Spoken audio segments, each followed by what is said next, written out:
Divisheni ya 3, Mheshimiwa Rais, Jeshi la Wanaanga chini yake Meja Felix Nyoro Karanja wakiwa katika mavazi yao rasmi ya sherehe. Divisheni ya 4, Jeshi la Wanamaji chini yake Meja Vincent Mtua Mwikia wakiwa katika mavazi yao rasmi ya sherehe. Parade Adjutant Captain Tom Ogoma Obonyo, mweka alama Jeshi la Nchi Kavu. Mheshimiwa Rais, litafuata gwaride la vikundi litakalohusisha asasi zote za usalama, na kwa mengi zaidi nimpishe mwenzangu Masi Chitai na Corporal Jeffwa waweze kuendelea.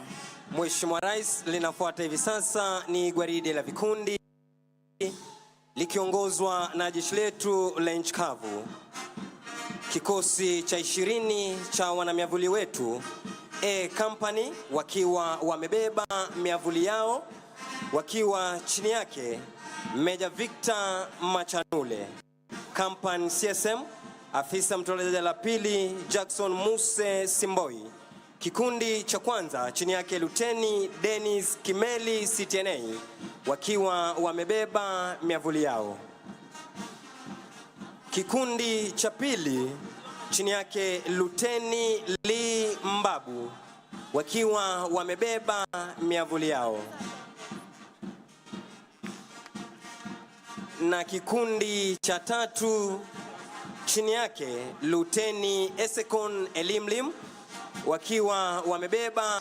Wanafuata hivi sasa Mheshimiwa Rais ni D Company wakiwa katika magwanda yao mepesi ya kivita chini yake Meja Lekarsia Kevans. Company CSM afisa mtolezaji la pili Mwenye Haji Matano. Kikundi cha kwanza chini yake Luteni Hassan Abdi katika magwanda yao mepesi ya kivita. Kikundi cha tano chini yake Luteni Kevin Cheriot wakiwa katika magwanda yao mepesi ya kivita. Nacho kikundi cha 6 chini yake Luteni Maxwell Madheka katika magwanda yao mepesi ya kivita. Mheshimiwa Rais, wanafuata hivi sasa ni polisi wa kitaifa Kenya Police Service chini yake Superintendent Julius Kemoi akisaidia na Chief Inspector Christopher Cheronges. Kikundi cha kwanza chini yake Inspector Samuel Poloman katika magwanda yao rasmi ya sherehe. Kikundi cha pili, kikundi cha kinadada chini yake Chief Inspector Monica Onyango akisaidiana na Inspector Susan Kihenjo katika mavazi yao rasmi ya sherehe. Wanafuata hivi sasa Mheshimiwa Rais ni GSU chini yake Chief Inspector Peter Kamoiro akisaidiana na Inspector Vincent Korir wakiwa katika mavazi yao rasmi ya sherehe. Wanafuata hivi sasa ni GSU katika mavazi yao mazito ya kikazi chini yake Inspector Samuel Birigan.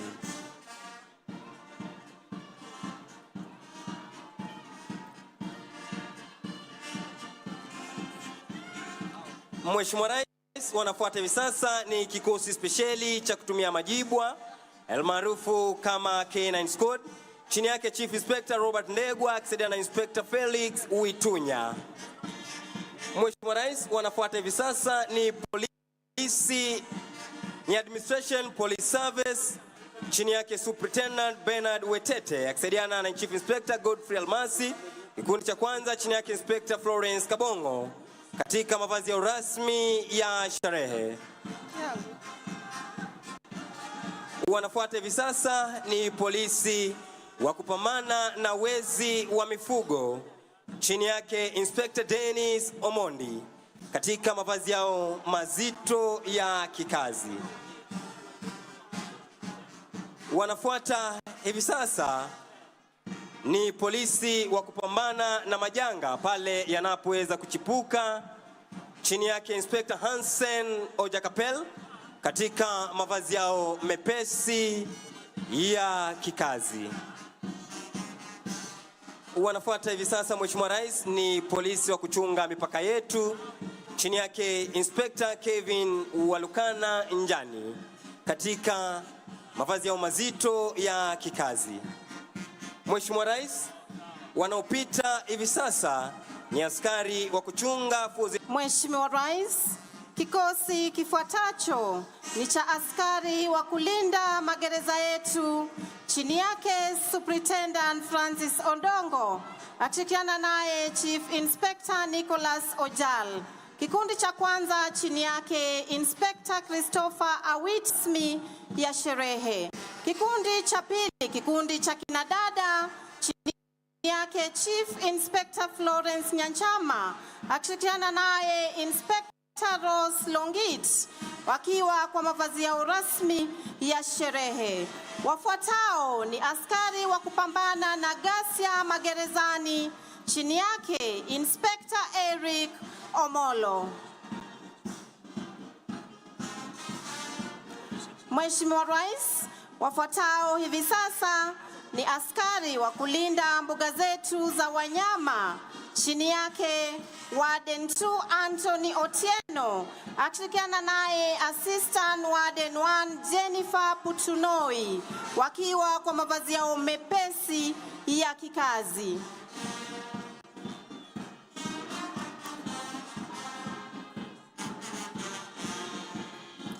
Wafuatao, Mheshimiwa Rais, ni askari wa kuchunga misitu yetu.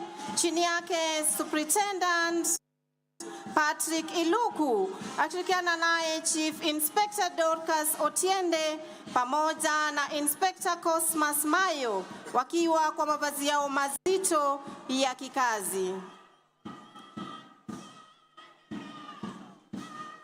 Wafuatao ni vijana wa huduma kwa taifa.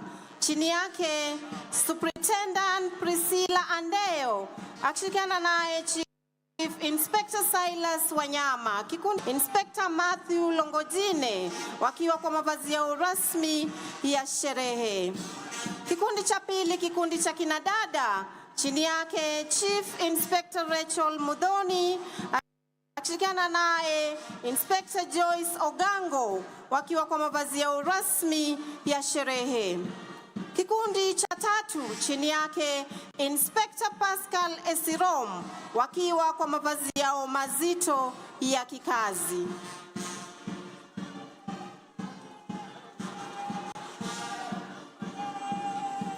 Kikundi cha nne, kikundi cha kinadada, chini yake Inspector Masi Mude wakiwa kwa mavazi yao mazito ya kikazi. Mheshimiwa Rais, kwa kutufungia gwaride hili la vikundi ni askari wa gatuzi la Homa Bay. Kikundi cha kwanza chini yake Superintendent Nasser Ooko akishirikiana naye Inspector David Olum wakiwa kwa mavazi yao rasmi ya sherehe. Kikundi cha pili, kikundi cha kinadada, chini yake Assistant Superintendent Lohama Juma akishirikiana naye Inspector Evelyn Omulo wakiwa kwa mavazi. Mheshimiwa Rais, nizamu ya bendi za majeshi ya ulinzi hivi sasa kuweza kuondoka uwanjani. Chini yake mkurugenzi wa muziki Captain Kelvin Ochieng Omulo, Senior Drum Major Warrant Officer 2 Meshula Mtu Adambo akishirikiana naye Senior Sergeant Simon Masinde, Sergeant Vine Basweti na Sergeant Moses Lemashon wa jeshi letu la burudani la muziki uliopangwa ukapangika. Mheshimiwa Rais, litafuata tamasha la ndege zetu za kivita tukiletewa na jeshi letu la wanaanga, na kwa mengi zaidi nimpishe mwenzangu. Basi Mheshimiwa Rais, linafuata sasa ni tamasha la ndege za majeshi ya ulinzi. Kikundi cha kwanza hewani ni ndege aina ya Group 120 Alpha, leo hii zikiwa chini ya overall Formation Pilot Major Ivanda Ocheng Amonde, zikiwa ni ndege za mafunzo kwa rubani wa kijeshi za chuo cha mafunzo kwa rubani Aviation Center of Excellence. Tuwapigie makofi marubani hawa tafadhali kwa kuweza kutuletea onyesho, ndege hizi zikiwa katika 3-ship Vic formation. Sasa ndege zitakazofuata Mheshimiwa Rais ni zamu ya ndege zetu za kivita, ndege aina ya Tiger F5, ndege ambazo zina uwezo wa kupaa kwa kasi zaidi ya kasi ya leo. Sababu kuu leo hii ni kutuonyesha maonyesho angani. Tunaweza shuhudia 6-ship Vic formation. Tuwape makofi marubani wetu wa ndege za kivita leo hii zikiwa chini ya lead pilot Major Alois Kemboi. Mheshimiwa Rais, marubani hawa wakiweza kuachana moja baada ya mwingine ili waweze kutuletea maonyesho ya moja kwa moja hapa angani, wao kutuonyesha jinsi wao hukabiliana na adui angani, ardhini na kwenye fuo za bahari. Onyesho la kwanza, Mheshimiwa Rais, rubani atatuletea onyesho lijulikanalo kwa kimombo kama roll of top, onyesho ambalo rubani atapaa kwa kasi kisha kuinua ndege kupaa ikiwa wima. Inapofika upeo wa kubaa, pasi itaweza kulaswa chali na kurudi mahali ambapo imetoka. Onyesho la pili, 4-point roll, onyesho ambalo litatufungulia maonyesho yetu rasmi siku ya leo. Rubani wetu akiweza kujiweka tayari kabisa kuweza kugeuza ndege mara 4, digrii 90 kila mara, kisha anapokamilisha digrii 360 basi kurejesha ndege wima. Tushuhudie angani anapopaa kwa kasi mara ya kwanza, ya pili, ya tatu, ya 4 na kurejesha ndege wima. Onyesho la pili, roll of top, rubani kupaa kwa kasi kama tunavyoshuhudia hivi sasa, kisha kuinua pua la ndege kama tunavyoshuhudia, kupaa juu kabisa ndege ikiwa wima, kulaza ndege chali akifika upeo wa kupaa na kurudi mahali ambapo ametoka. Tumpe makofi tafadhali. Aileron roll, rubani kupaa na ndege kwa kasi, kuinua pua la ndege na kutupa mizunguko ya kushoto kwa haraka pasipo kubadili mkondo wa ndege. Onyesho la tatu, Mheshimiwa Rais, roll of top, rubani kupaa kwa kasi kama tunavyoshuhudia hivi sasa, kuweza kuinua pua la ndege kwa umaridadi kabisa, kufika upeo wa kupaa na kurudi mahali ambapo imetoka. Vertical roll, rubani kupaa juu kabisa huku akitupa pia mizunguko ya kushoto kwa haraka pasipo kubadili mkondo wa ndege. Basi Mheshimiwa Rais, kutufungia maonyesho ya ndege zetu za kivita, rubani huyu atatuletea onyesho lijulikanalo kama high speed pass, onyesho ambalo atapaa kwa kasi zaidi ya kasi ya sauti, ikiwa ndio sababu kuu ya ndege hii kuacha sauti yake mbali. Wengi husikia sauti lakini ndege huwa hawezi kuiona.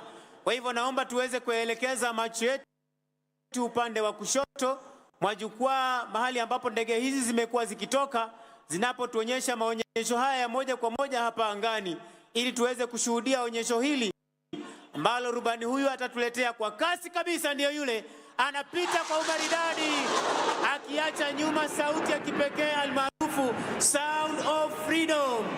Tuwape makofi marubani wetu wa ndege za kivita. Na kutufungia maonyesho ya ndege leo hii ni helikopta speciali aina ya Huey, ndege ambayo ina uwezo wa kufanya mashambulizi, hali kadhalika kutafuta na kuokoa wakati wa majanga.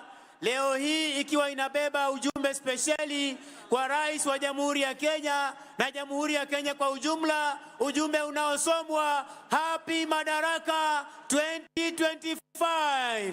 Tuwape makofi marubani wetu kwa kazi nzuri wanayofanya kuhakikisha ya kwamba taifa letu liko salama masaa 24.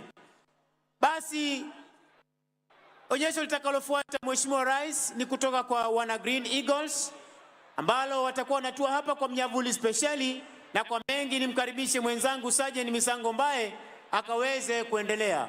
Kwako Misango Mbae. Asante sana mwenzangu.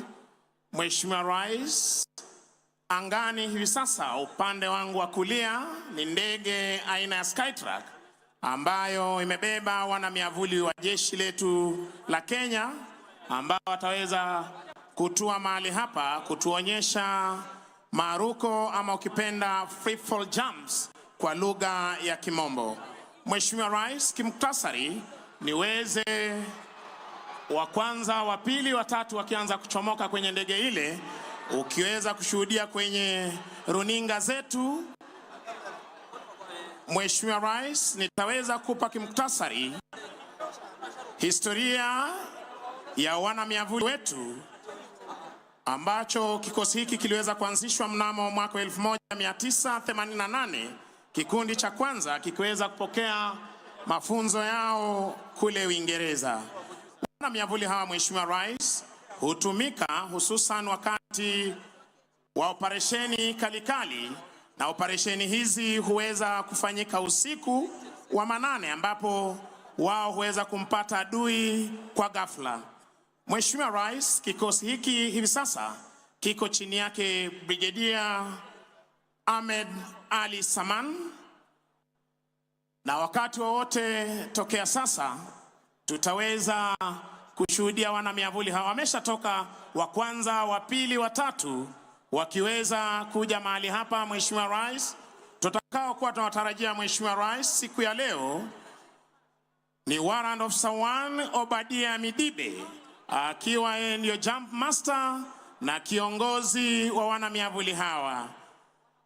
Wa pili atakuwa ni Senior Sergeant John Njoroge kutoka brigade speciali ya jeshi letu la nchi kavu. Wa tatu tutakaye kuwa tunamtarajia ni Warrant Officer 1 Paul Aluku Omasaya kutoka jeshi letu la wanaanga, wakishirikiana naye Senior Sergeant John Kide ambaye atakuwa amebeba bendera ya taifa letu la Kenya, Senior Sergeant Steven Irungu akiwa amebeba bendera ya majeshi ya ulinzi ya Kenya, Sergeant Boniface Kiama akiwa amebeba bendera ya jeshi la nchi kavu, Warrant Officer 2 Paul Mbogo jeshi la wanaanga akiwa amebeba bendera ya jeshi la wanaanga, Sergeant John Kizongona akiwa amebeba bendera ya jeshi la wanamaji akiwa anatoka jeshi la wanamaji. Na baada ya hapo, Mheshimiwa Rais, tutaweza kuwa naye Koplo Kelvin Kipande, Sergeant Patrick Kuria, na tutaweza kuwa naye afisa mteule daraja la kwanza Ronald Bichanga kuweza kubeba bendera ya gatuzi la Homa Bay. Kisha Mheshimiwa Rais, tutaweza kuwa naye Senior Sergeant Joseph Okeo ambaye ataweza kutufungia onyesho hili. Uwanjani hivi sasa, Mheshimiwa Rais, Dropson Safety Officer ambaye anahakikisha kwamba wana miavuli hawa wanatua salama wa salmin, akiweza kuwapa ishara ya moshi ndiposa wana miavuli wetu wakaweze kuzidi kusoma mahali pa kutua. Afisa mteule daraja la pili Kali Mwema akihakikisha kwamba wana miavuli hawa wanatua mahali hapa salama wa salmin, pamoja na afisa anayewasimamia Captain Boniface Otori. Mheshimiwa Rais, ukitazama angani naweza kuiona bendera ya taifa letu la Kenya ikipepea angani hivi sasa. Ndiposa Mheshimiwa Rais, kila wakati huwa tunasema tunaondoka uwanjani kwenda kwa ulinzi wa taifa. Angani tuko sawa, kwenye fuo za bahari tuko sawa, na utaona Mheshimiwa Rais wakitua mahali hapa mipaka yetu iko sawa masaa 24. Tazama Mheshimiwa Rais anapopinda miguu yake kama mwewe na kuanza kusoma mahali atakapotua. Mmoja akifunga break ya kwanza, ya pili. Tumshangilie kwa makofi mwana mwavuli huyu tafadhali, akija kwa umaridadi kabisa. Warrant Officer 1 Obadia Midibe, desired point of impact. Mheshimiwa Rais akiweza kuipata, akipata desired point of impact, mahali hapo ndipo adui alipo na ameweza kuanguka mahali pale. Wa pili, Mheshimiwa Rais, tazama anapokuja kwa umaridadi na kufunga break yake. Makofi kwake. Watatu makofi. Basi Mheshimiwa Rais, ukitazama kule angani, anayebeba bendera ya taifa letu la Kenya, Senior Sergeant John Kide, akisoma upepo kwa upole, kwa utaratibu, ujasiri tulio nao Mheshimiwa Rais wa kulinda taifa letu. Tazama Mheshimiwa Rais, katika mafunzo yao wao husema every jump is a new jump. Makofi kwake Senior Sergeant John Kide akitua mahali hapa salama wa salmin. Mheshimiwa Rais, Mheshimiwa Rais, wakija bado wanasoma anga,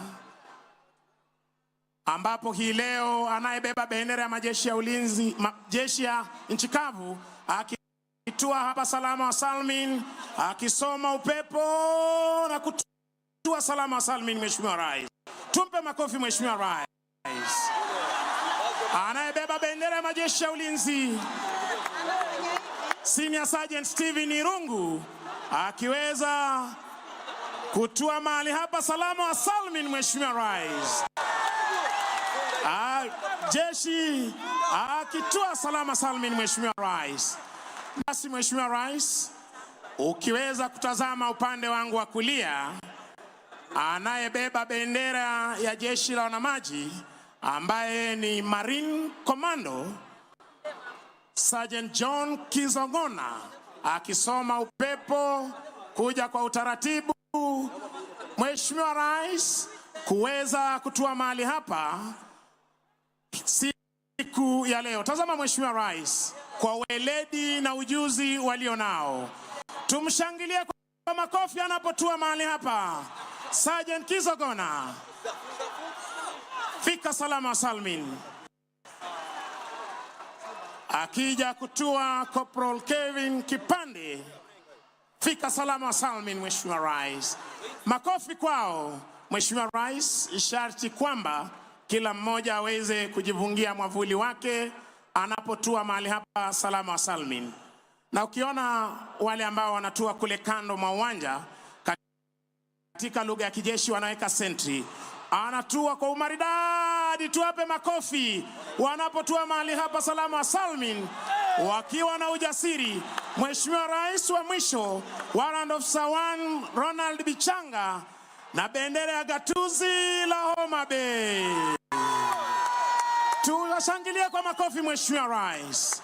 Asante sana Mheshimiwa Rais. Niombe kwa heshima uweze kuketi tunapoweza kuhitimisha vipindi vyetu vya kijeshi kwa ujumla. Wananchi wa Homa Bay, tuwape makofi wana miavuli wetu. Happy Madaraka Day! Basi Mheshimiwa Rais, unavyoshuhudia hivi sasa wakiweza kujikunjia miavuli yao tayari kuweza kutuaga hapa uwanjani baada ya kutua mahali hapa salama wa salmin. Hizi ni tamasha, japo wakati wa operesheni Mheshimiwa Rais, wao huwa wamejivungia zana zao za kivita, wakiwa wamebeba zana zao za kivita, miavuli, chakula watakayotumia kwa siku 7, kwa sababu operesheni fupi yao huchukua siku 7 kuendelea, wakiwa tayari kuweza kuondoka hapa uwanjani.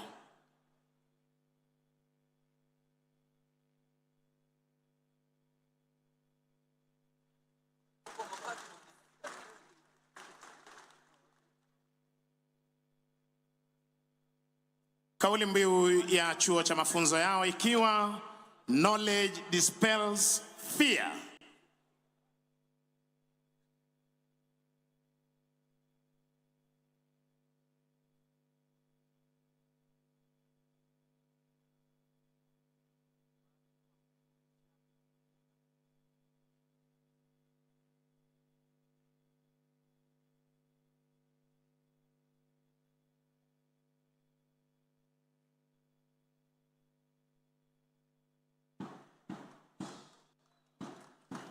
Tuwasindikize kwa makofi mazuri wanapoondoka hapa uwanjani.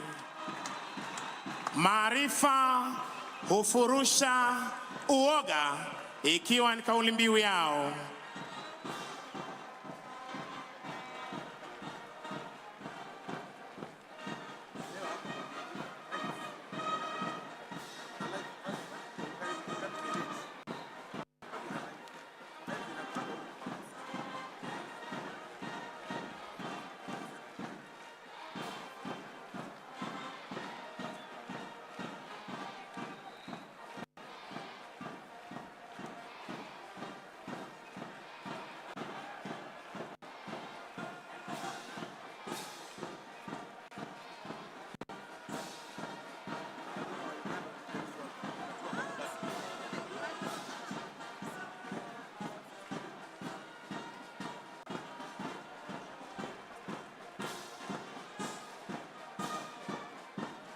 Mheshimiwa Rais, kiongozi wa kikundi hiki akiwa ni Warrant Officer 1 Obadia Midibe wakipeana heshima mbele ya jukwaa, na anayetufungia nyuma ni Warrant Officer 1 Paul Aluku Omasaja. Mheshimiwa Rais, na huo ndio utakuwa mwisho wa tamasha zetu za kijeshi kwa pamoja. Ningependa kuwashukuru waliofanikisha makala haya: Brigadier Elijah Ndegwa Gatere, Brigadier Collins Mitoko, Brigadier Ahmed Mohamed Saman, Brigadier Joel Mayo, Kanali Ali Ibrahim Boru, Kanali Luke Nandasaba, Kanali Frederick Serem, Major Ismail Olwal, OGW, Major Samson Bwana Kodo, Captain Jen Nasirian Lenguris, Sergeant Duncan Kakundi. Niweze kuwashukuru wakuu wa itifaki, Major Charles Obwong, Major Lorot Ingolan, Sylvester, na niweze pia kuwashukuru wenzangu Senior Sergeant Kisuya George, Sergeant Masi Chitai, Corporal Kiti Jefwa. Jina langu ni Sergeant Misango Mbae, nikiweza kurejesha kwake katana aweze kuendelea na sherehe zinazofuata. Naam, shukrani sana mwenzangu Misango Mbae. Mheshimiwa Rais, asante sana kwa kuweza kufika siku ya leo kwenye sherehe za Madaraka, ambapo tunaenda kusherehekea pia vile vile gwaride la pili, gwaride la maskauti, ambapo mbele yako Mheshimiwa Rais tutakuwa na maskauti wa kike wa kiume, Girl Guides pamoja St. John's Ambulance, vile vile Bandari Maritime Academy.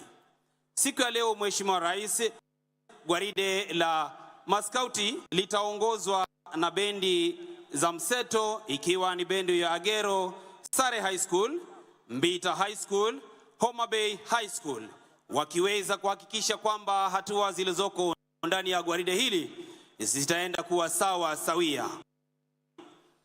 Mheshimiwa Rais, ikiwa wewe ndiye baba mlezi wa vikosi hivi vya maskauti wa kike na wa kiume, Chief Scouts ambaye ni Professor Jacob Kaimenyi, pia vile vile Chief Commissioner Mr. Vincent Rodadi, Chief Executive Officer Bwana Moses Ndada, wakiwa tayari kabisa kutuletea gwaride hili la maskauti siku ya leo.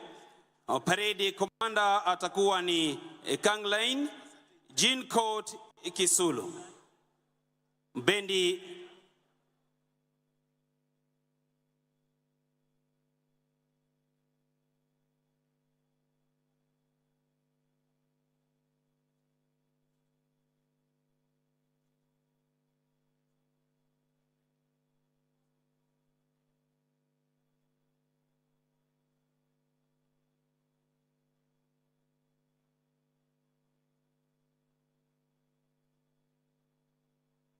Mheshimiwa Rais, bendi zetu zitaenda kupromoshea miziki ya kizazi kipya, miziki ya awali na pia vile vile miziki ya dini, ili kuweza kushika katika nyanja zote za ukuaji wa binadamu. Ikiwa kuna vijana, kuna wazee, pia vile vile wanarika. Scouts Mheshimiwa Rais wanaweza kupata mafunzo mashuleni kwao wa kuweza kuwa na maadili mema kwenye jamii. Ni katika ile hali ya kuweza kukuza watoto ambao wataenda kurithi kwenye maisha ya kibinadamu. Hivyo basi wana skauti wako na takriban wafuasi 4.4. Girl Guides pia naye vile vile wakiwa wanaweza kufunzwa mafunzo ya kuweza kuishi na kuweza kuwa na dhamana mbele ya umati, wakiwa na takriban wafuasi 1000. St. John's Ambulance hali kadhalika Mheshimiwa Rais wakiwa na wafuasi takriban 1500.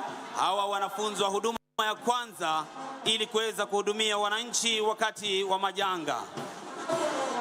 Girl Guides vile vile Mheshimiwa Rais wako chini ya himaya zake mama mlezi Mheshimiwa B. Rachel Ruto, mama taifa, mwenyekiti wa kitaifa akiwa ni Teresia Chebet Maina, kamishina mkuu akiwa ni Rose Kioko, kaimu afisa mtendaji wa taifa akiwa ni Claire Opio, naye vile vile mwenyekiti wa bodi wa dhamani akiwa ni Honorin Kiplangat.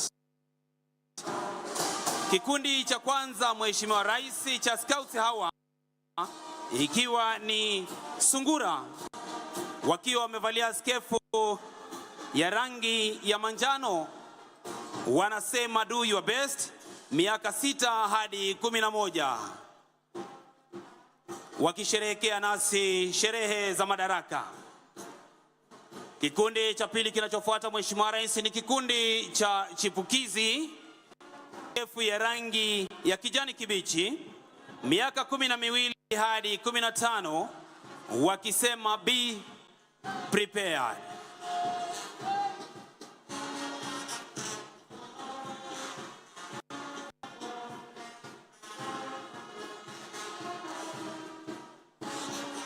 Kikundi cha tatu Mheshimiwa Rais ni kikundi cha wanadada ambacho kinajulikana kama Mwamba Scouts, wakivalia skefu ya maroon, miaka 16 hadi 18, mwito wao wakisema look wide, vile vile wakiwa na vijana ndani yao. Mheshimiwa Rais, kwa kutamatisha gwaride la maskauti ni kikundi jasiri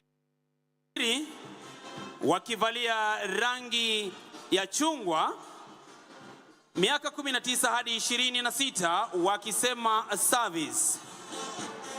Kwa kutufungulia Girl Guides Mheshimiwa Rais ni watoto wadogo kabisa wa miaka 3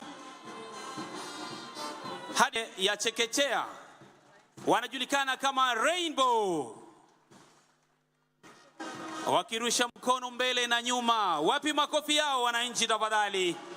Vile vile kikundi kinachofuata Mheshimiwa Rais ni kikundi Brownie, miaka 7 hadi 9, shule ya msingi.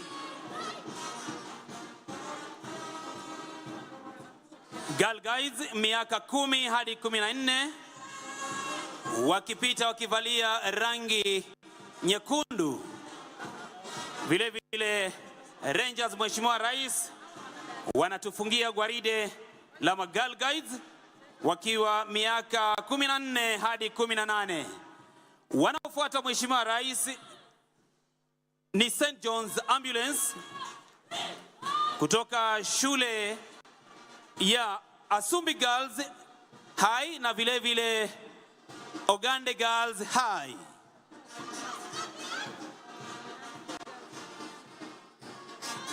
Wakiwa katika vikundi vyao vitatu Mheshimiwa Rais,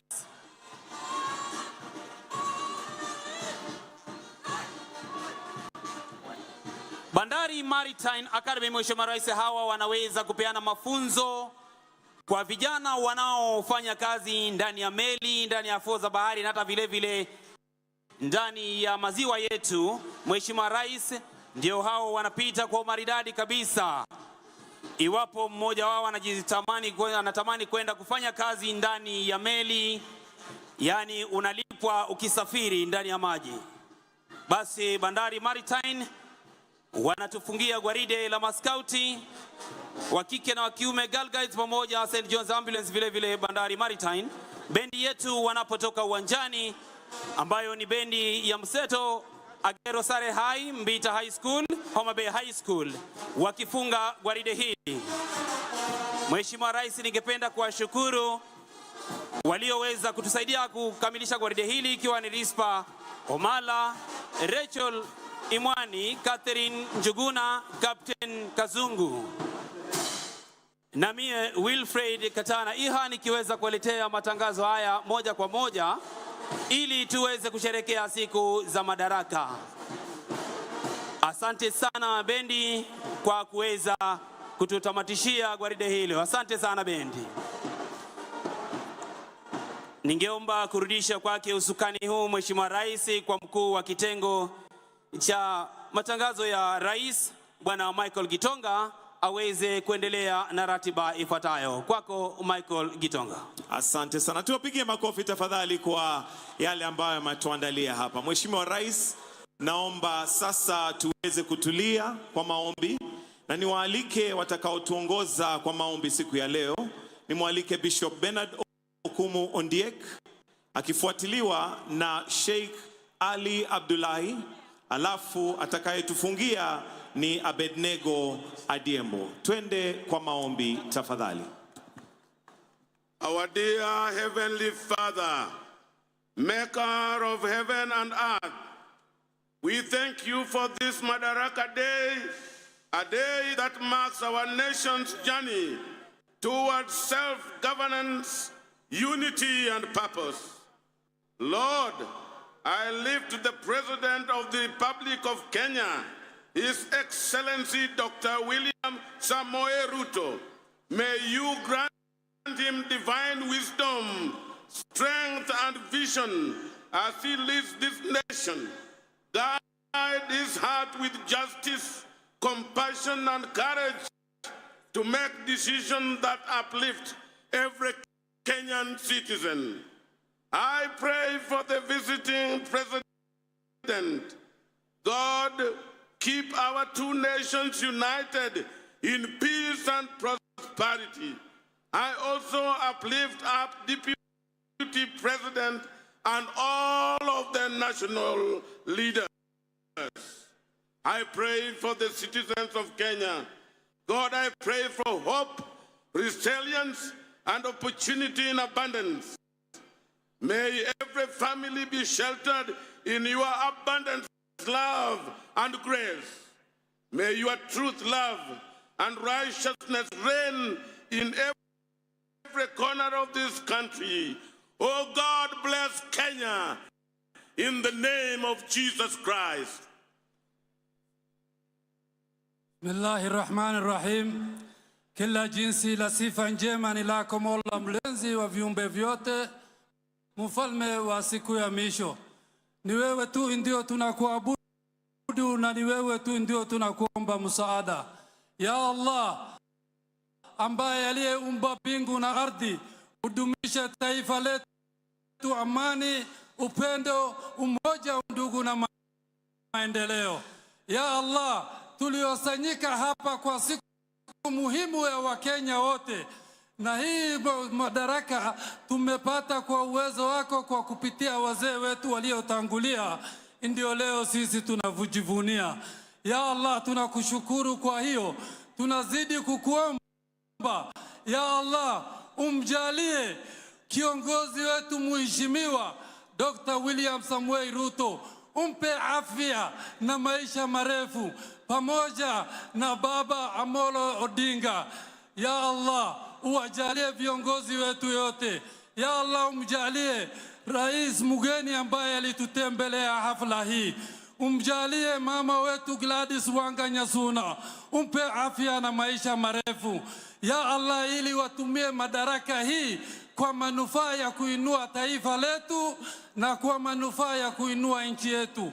Ya Allah, uko na uwezo, umjalie Kenya yetu, umjalie kaunti yetu. Amina ya rabbal alamin. Katonda omulushwe kyalo ne bigiri nyakyanga owire warero no wiro unene wa Kenya batukana nabo obukanga shibwo kulinde kyalo kyabu.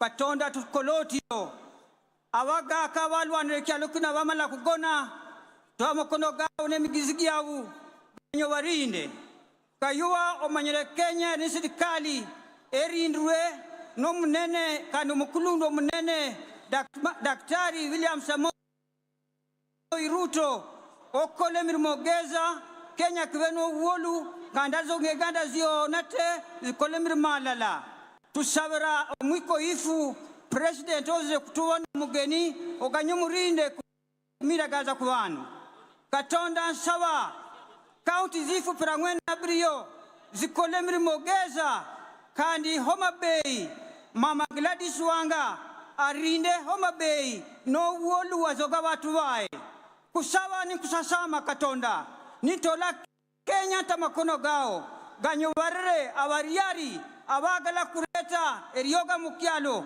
ganyo wareta lala tukolemiri malala Kenya kikome kayuwa ni kusawa matinyu nizeze muwarre kialo kuno kani murinde kialo kuno katonda rinde kialo kuno katonda reto wolu tuonate tuikale no wolu katonda otio kulugonzilu wao rinda wa Kenya. Amen. Rinda wa Kenya. Your Excellency Dr. William Samoei Ruto, President and Commander-in-Chief of the Kenya Defense Forces, Your Excellency Rachel Ruto, the First Lady of the Republic of Kenya, Your Excellency Natasha Pirks Musart, the President of Slovenia, Your Excellency Professor Kithure Kindiki, Deputy President of the Republic of Kenya, Your Excellency Dr. Joyce Kithure, spouse to the Deputy President, the Right Honorable Raila Amolo Odinga, the Prime Cabinet Secretary Honorable Musalia Mudavadi, the Speaker of the National Assembly and the Senate, Lady Justice Martha Koome, Chief Justice and President of the Supreme Court, the Chief of Defense Forces General Charles Kahariri, service commanders, Your Excellency Gladys Wanga, Governor of Homa Bay County, all governors present, cabinet secretaries and principal secretaries present, members of parliament, all senior national government and county government leaders, residents of Homa Bay na Wakenya wote ambao tunasherehekea siku ya Madaraka ya leo. Mheshimiwa Rais, kwa niaba ya kamati andalizi ya tamasha hii ya siku ya Madaraka, naomba utukubalie tuweze kuandalia burudani fupi. Wenzangu Beatrice Gatonye na Boni Musambi, mmetuandalia yapi? Hebu tuende kazi. Mheshimiwa Rais, tumetua Nyanza. Bila shaka hapa ni Homa Bay, moyo wa Ziwa Victoria. Na kwa kusema hivyo tunamaanisha kuwa burudani ya hapa huacha historia ikijirekodi yenyewe.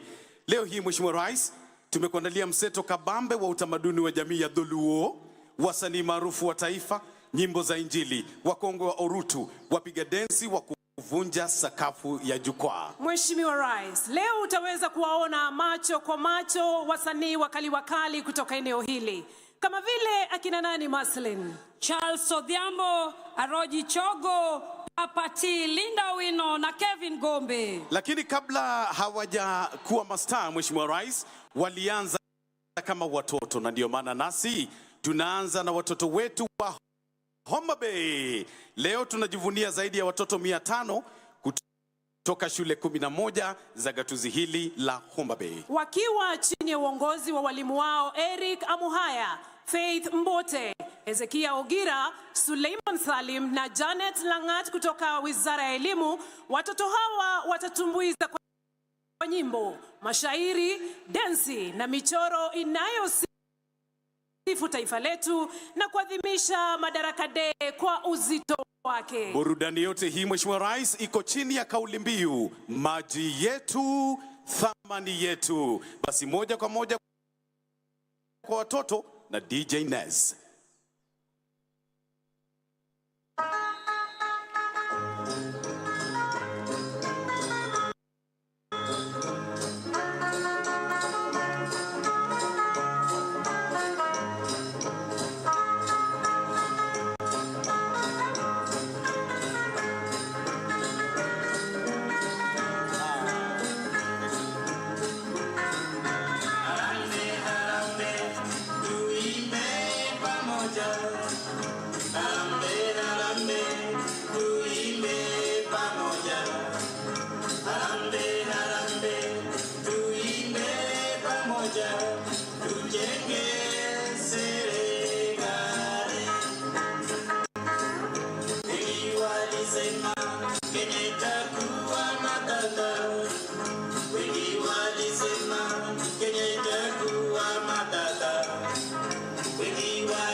Kenya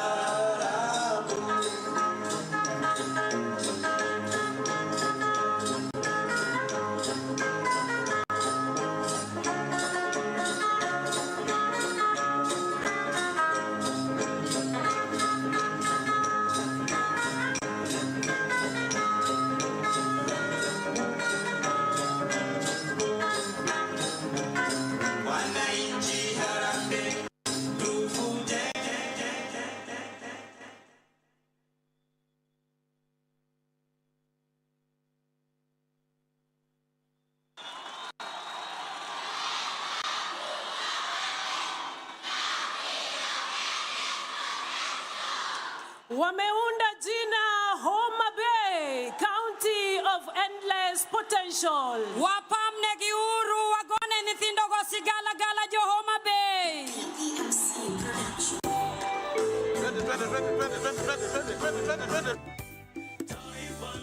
Kenya, tumetoka mbali kwa pamoja. Kenya tumefika hapa, tunasonga mbele. Kenya tunasonga mbele kwa juhudi zetu wazalendo. Taifa letu Kenya, tumetoka mbali kwa pamoja. Kenya tumefika hapa, tunasonga mbele. Kenya tunasonga mbele.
Tazama Mheshimiwa Rais, umeunda mashua MV Homa Bay, na hii blue unayoona ni ziwa Victoria. Makofi kwa watoto. Wapamne giuru wagone gisigala gala kagi wa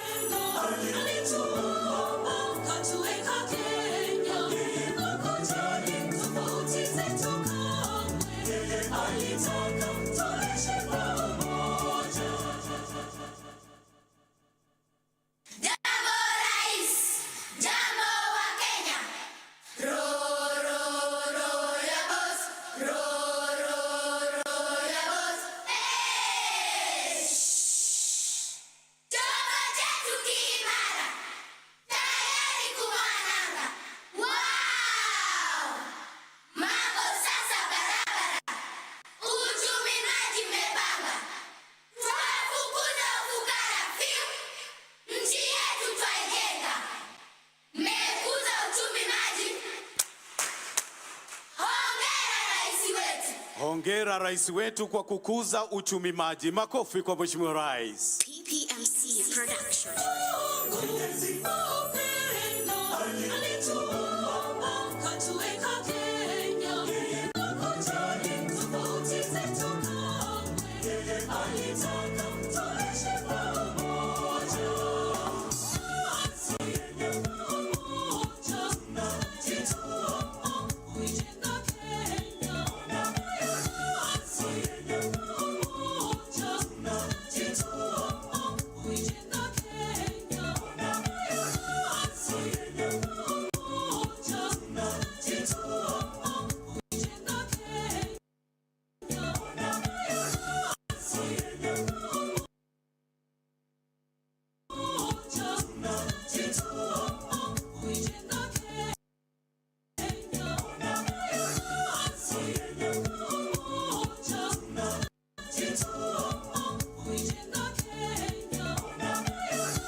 Wameunda jina Blue Economy. Watoto hawa Mheshimiwa Rais wanajivunia maji yetu ambayo ndiyo thamani yetu. Makofi mazuri.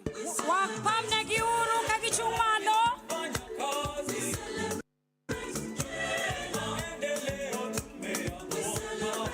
wanaoingia sasa, Mheshimiwa Rais, ni wavuvi na wauzaji samaki. Waseme nawe kupitia shairi, Mheshimiwa Rais.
President wetu mpendwa, tunakupenda sana.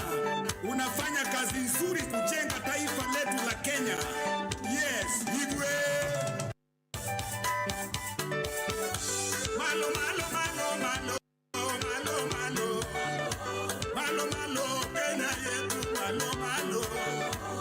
Walimu malo, madaktari malo, wanamuziki malo.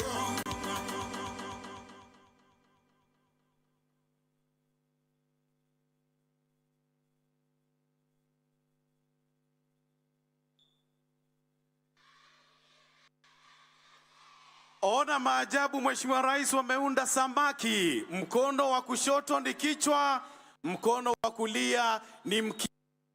Na kwa vile umeshusha bei ya unga wa ugali, mlo umekamilika, Mheshimiwa Rais.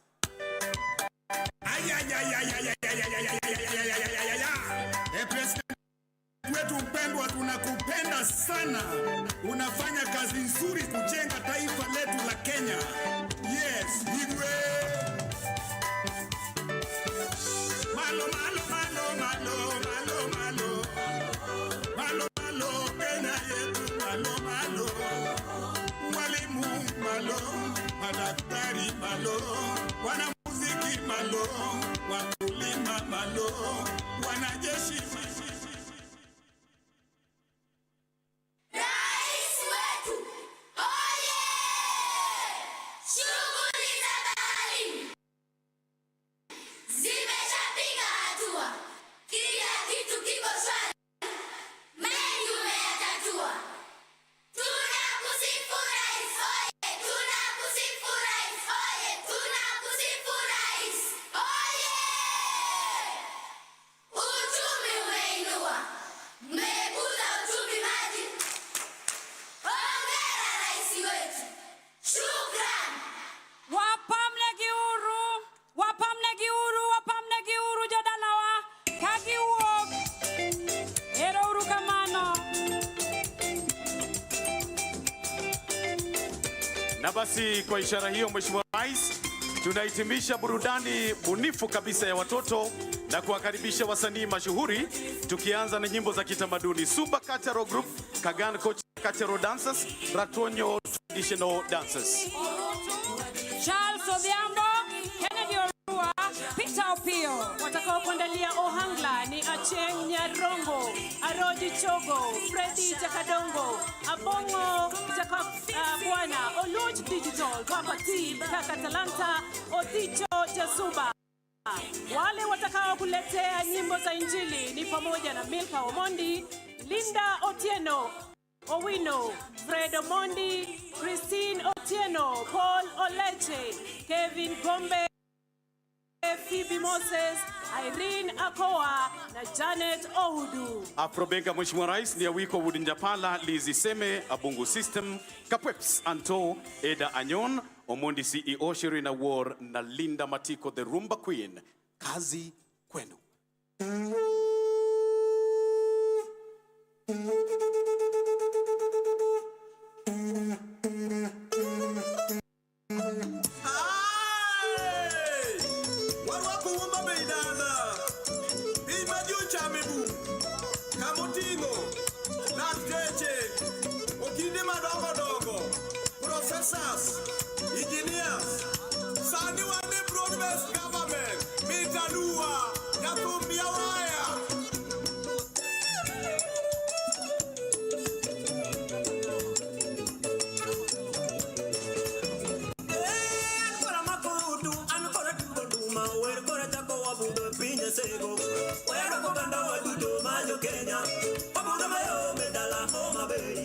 piña se gotole.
Matako per libera dua figlio gallo ormai Romoneno per libera asundo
manjoe aero tumwero Kenya saniko kajugyo matae donguru kwima wana kugera ni malo osipetende dinde chichiche ni malo Kenya mama yangu milele utalipia tuko mbele hapa kazi hapana kelele mwenye palaje biashara imenoga Kenya yaro makondara ya Wakenya wanapore Sayore nyedala tumanoka kaberna Kenya toturua nyasaye babo kwedoa Kenya korotelo mbele joturua dongo neno Donguru pendo piro sira wende jirende bende poyo Sikunde wabeyo kendo nyanga fujo punje walongo Omi okoro nyithi woyudo somo mamalo Ngima beto bere nade omi wapako Kenya duto mamolwedo ni tinde wan malo Kenya orienya inya Afrika mpaka Europe Kenya wewe ni namba moja Twajivunia uongozi wetu sana Kote Kenya twasonga mbele pamoja tusimame tushereke na sisi sote tusilale tuwajibike Kenya wakonya kajite ya Wakenya Kenya wakonya kajite Wakenya wote tusimame tushereke na sisi sote tusilale tuwajibike Kenya wakonya kajite ya Wakenya Kenya wakonya kajite Kenya yetu taifa bora wanawake wanang'aa Kwenye biashara na uongozi wanang'aa Teknolojia nayo sana wanang'aa Kwa bidii na hekima wanajenga taifa bora Kenya tuko mbele Kanya mwapa chodonga gwelo dala Anayonda kubona sigalagala Kenya nchi yangu ninayoipenda sana Luana mara Afrika dongi yenga Kenya berna Kenya bora Kenya marwa afya bora maisha bora Hospitali kote hadi mashinani Matibabu yameimarika katika kila pembe ya nchi yetu Wauguzi wote baraka tele Heko kwa wizara ya afya mbele tuzidi Nyalo lunga CEO Kenya mwangu mabei mano piny mipuoyo ugatuzi Kelo dongruok miwuoro kila county Kelo something esan awacho san mashinani pongo san To down be industry jodala puro farm Jomoko timo mining jolupo nie nam Kila county kelo something na Kenya na combine Kwa dhie pap jo adhula nie pap Jo rugby kelo sifa jo ng'wech medo gaji Wakali gero piny jo office loso plan Kila ng'ato kelo something na Kenya na combine Usalama wetu sisi upo mikononi mwetu sote Wanza na mimi na wewe na yeye Maafisa wetu wako imara kama simba Mipaka zetu zote kweli wamelinda Viongozi wetu wote pamoja na raia Aritamarikwe wabedikwe Ebinywani Nyanwat nyakamilambo Habungu tumtopokna Ariera wero tuwa Kosele kwetu kitwa Dala warwako welo Wabiro dio nyime kwa makolweno Riuo engi magare Jo Kenya wameduru gikina Kawatio mate Wabiro kelo loko Usalama Usalama wanza na mimi na wewe Usalama Tunadumisha usalama sisi wa Kenya Usalama Usalama wanza na mimi na wewe Usalama Tunadumisha usalama sisi wa Kenya Tunatangaza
Sani wadagi kwe, uchumi dok mayo. Yepa yuro mabere chok Kenya mate. Viongozi wetu wote tushikamane kwa pamoja, tujitume kila siku, tujenge Kenya. Wakubwa kwa wadogo, tujipende kila siku, yenye nguvu kwa wanyonge, wote tujijenge.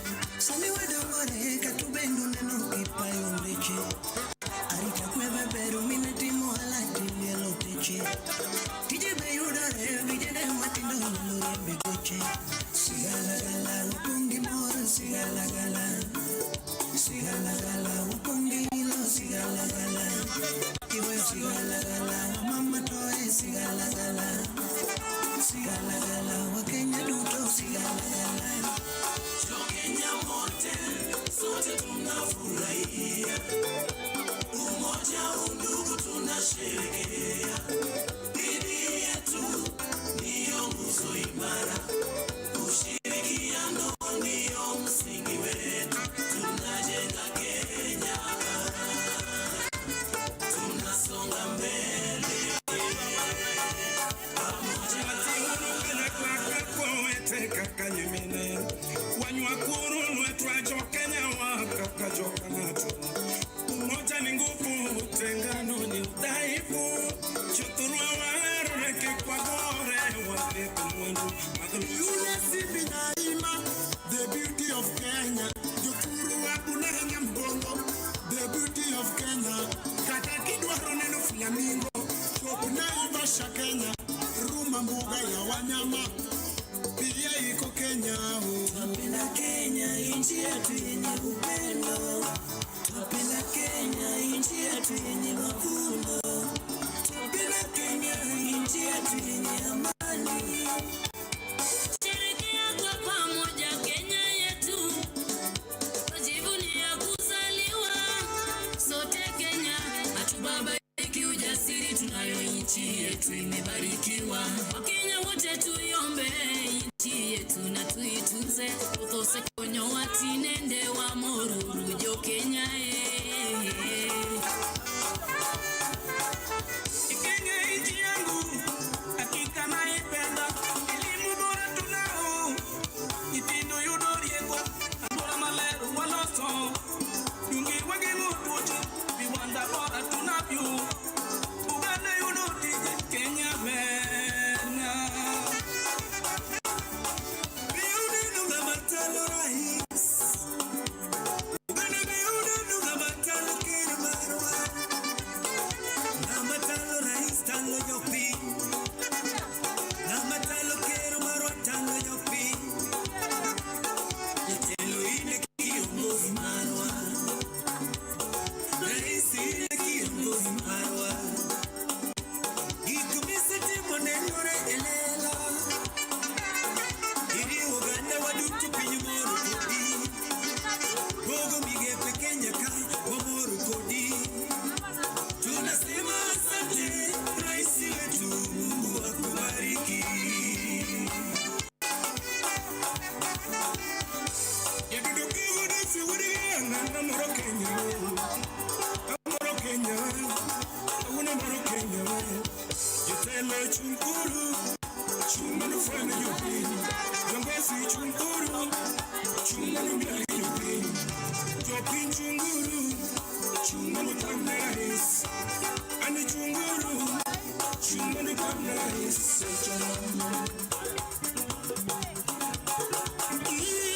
Kabunu dogi mor magundo, pinyete waneno kamor. Kabunu dogi mor magundo, pinyete waneno kamor. Wanu kue imwanano ge Kenya, mor gilo imonene kawuono. Viongozi tabasamu kidogo, kila mtu makofi ya chini. Viongozi makofi ya kati, rais wetu makofi ya juu. Koko kisikia wagoyo ginyati. Rais wetu, tunakupenda zaidi.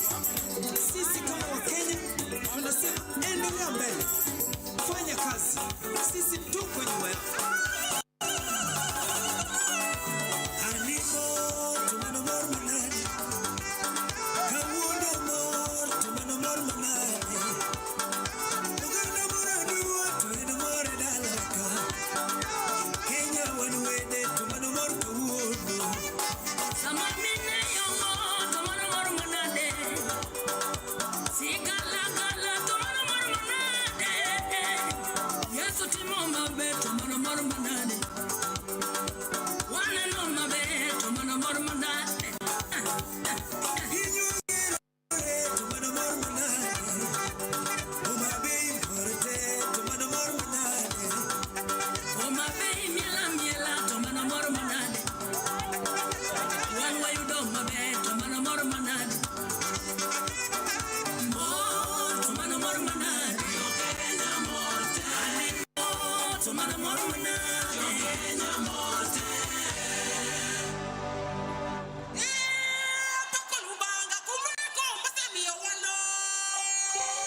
Sifa zote ni zake, Bwana wa majeshi, ni furaha Mungu ametushindia.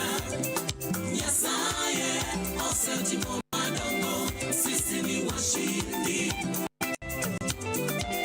sisi ni washindi.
chie urundo rundo rundo Yesu makodie urundo rundo rundo Yesu makokuo no no no no no no Yesu makokuo no no no no no no dino pinte obo mwenye kalada ya sai mara tego mira mapapa omuga ya bade dongo dongo noloiga wate bido kwa intiga kawone tima mwono yoyo kawone tima mwono neji eji ya mane pinya juango imiyo waloto bile bile imkendi ya mirongo imkendi wapaki mama chalo kodionge ine miduo mama bimo kodionge usana ngima wapake gongen ayaye wapake gibun ayaye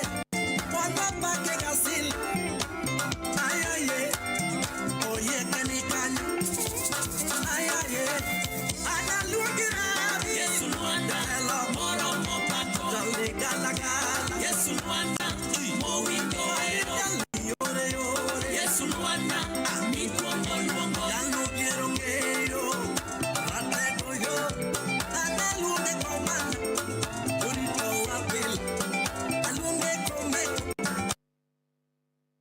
mama konge mawa alunge mañana mañana no apil ngero kumano Yesu kumana mabe hero kumano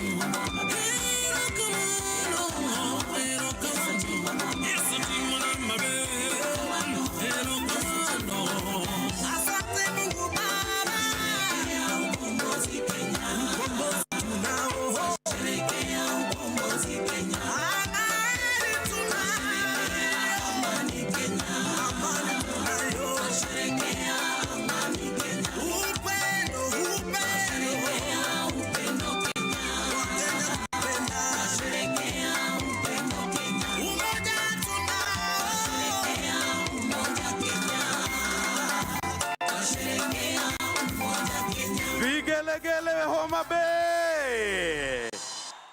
Mheshimiwa Rais, tunafika mwisho sasa wa burudani na tunaomba tuwasapoti wasanii hawa kwa kuwafollow katika mitandao yao ya kijamii. Kwako Michael Kitonga. Tuwapigie makofi tafadhali, tuwashukuru wana burudani. Asanteni sana kwa kazi mzuri, na nimeona ya kwamba hata Mama Aida Odinga karibu aingie kwa uwanja a dance now kidogo. Tunaona kwa wamefanya kazi mzuri sana, na kwa sasa Mheshimiwa Rais, tungependa kualika State House Choir ili tushangilie Kenya tukiwa sote tuweze kushangilia Kenya tukiongozwa na State House Choir, na pale tuwaruhusu wale ambao wako nje waweze kuingia. Naomba tafadhali waingie kwa upolepole ili tusiwe na madhara yoyote. Tutawaonyesha mahali mtaketi, kwa hivyo tafadhali muingie kwa pamoja. Na kwa sasa pia ni watambue mabalozi wote walio hapa, ambassadors and members of the diplomatic corps. Sasa twende kwa State House Choir tushangilie Kenya. Twajivunia sana tukijiita wa Kenya, nchi yenye baraka. Wananchi walio nje tafadhali wanaomba kuingia. Chiefs, tuwaruhusu wananchi waweze kuingia.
chetu, hatutaiacha milele daima. Kenya ni mama yetu, tena ni baba yetu, hatutaacha Kenya daima na milele. Kenya kipenzi chetu, hatutaiacha milele daima. Kenya kipenzi chetu, hatutaiacha milele. Kenya nchi yangu, mimi ni mwana Kenya daima. Ngambo nitarudi, mimi ni mwana Kenya daima. Sitalala kamwe na wageni, mimi ni mwana Kenya daima. Sitapotoshwa na wabaya, mimi ni mwana Kenya daima. Sitasaliti Kenya nchi yangu, mimi ni mwana Kenya daima. Majirani wangu nitalinda, mimi ni mwana Kenya daima. Kenya kipenzi chetu, hatutaiacha milele daima. Kenya kipenzi chetu, hatutaiacha milele daima. Tushangilie Kenya, taifa letu tukufu, Kenya tunayoipenda daima. Kenya nchi tunayoipenda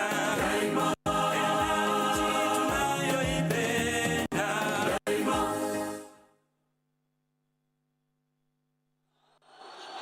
Haya wananchi, tuendelee kushangilia tukifurahia. State House Square turudie, tushangilie Kenya, tuendelee kushangilia Kenya. Wananchi wamefurika na wanaingia kwa wingi, waruhusiwe waingie. Tushangilie Kenya, taifa letu tukufu, Kenya tunayoipenda daima. Kenya nchi tunayoipenda daima. tunayoipenda daima. Twajivunia sana tukijiita wa Kenya, nchi yenye baraka daima. nchi yenye baraka daima. nchi yenye baraka daima. Kenya makao yetu ni nchi ya kupendeza, kamwe hatutaiacha daima. hatutaiacha daima. hatutaiacha daima. Anayependa Kenya ni yule mwenye kutenda haki kwa watu wote, daima. kutenda haki, daima. kutenda haki. daima. Na ukipenda Kenya ujitengane na mambo yenye kuvunja amani. daima. Hata Kenya, daima. hata Kenya, daima. wenzangu, Kenya kipenzi chetu, hatutaiacha milele daima. Kenya kipenzi chetu, hatutaiacha milele daima. kipenzi chetu, nchi yenye upendo, hatutaacha Kenya daima na milele. Kenya kipenzi chetu, hatutaiacha milele daima. Kenya kipenzi chetu, hatutaiacha milele daima.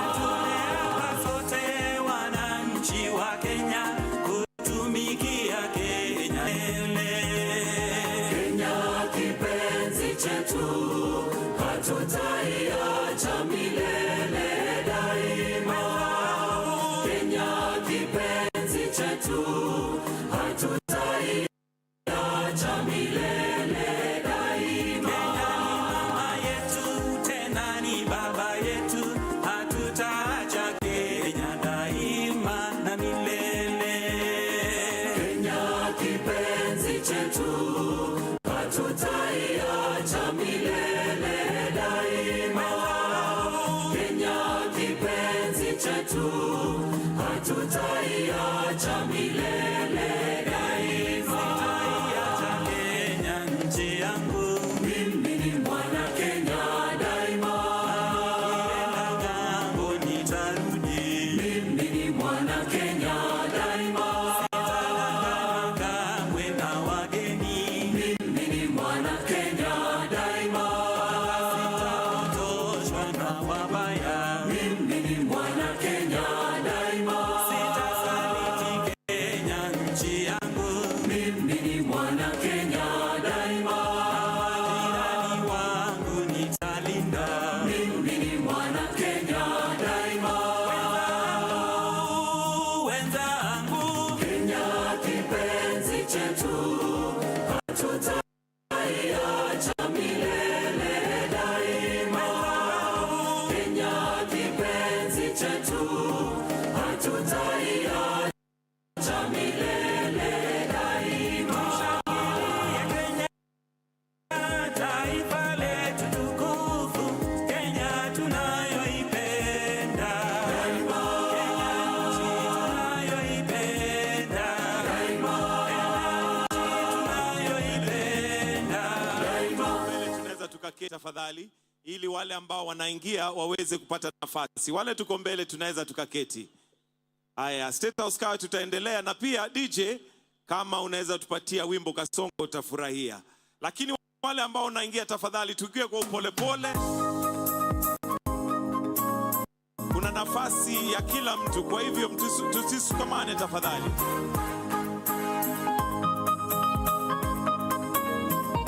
Naelezewa pia rebo ikipatikana iwekwe, tukingojea kwa wananchi waingie. Erokoi magongo, erokoro biro, erokoi magongo, erokoro biro, biro tenchunywaka. Erokoi magongo, erokoro biro, erokoi magongo, erokoro biro, biro tenchunywaka. Wale tayari tuko na nafasi, tunaweza tukaketi. Ili tuwaruhusu wale wako nyuma waweze pia kuona. Wale tuko mbele tukiketi tafadhali. Bimono wari, biro tenchunywaka.